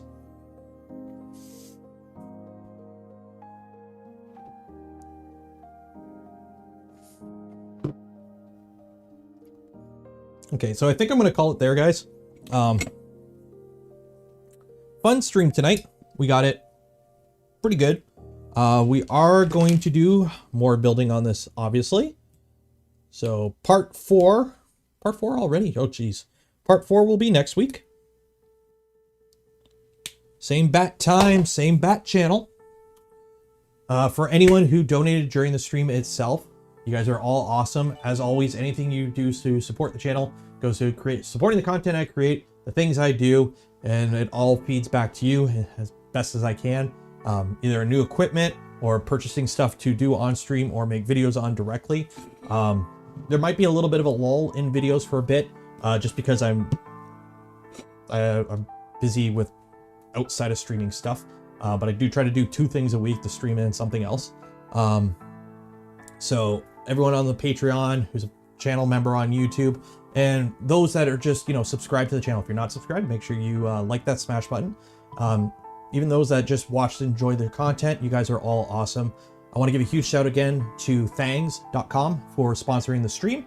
If you are looking for 3D models, you're looking to share those 3D models you have made. They don't necessarily have to be STLs. If you're working on like a 3D printer itself, or you're designing some other sort of CAD project, you can use Thangs. They support more than STLs for sharing your file. They have you can upload assembly files and view full exploded models. So if you're doing some sort of assembly, share it on Thangs, and it's all viewable in their website. They're constantly adding features. I have been talking with them about potentially adding some nice community features that have been requested.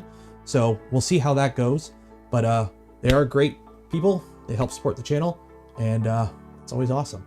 So hope you learned something new tonight. I gotta go wash my hands. They're like covered in grease, and I'm out of whiskey, which is never a good thing. So as always, be safe out there. Wash your hands. Have a nice day. Peace.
and by contributions from viewers like you. Thank you.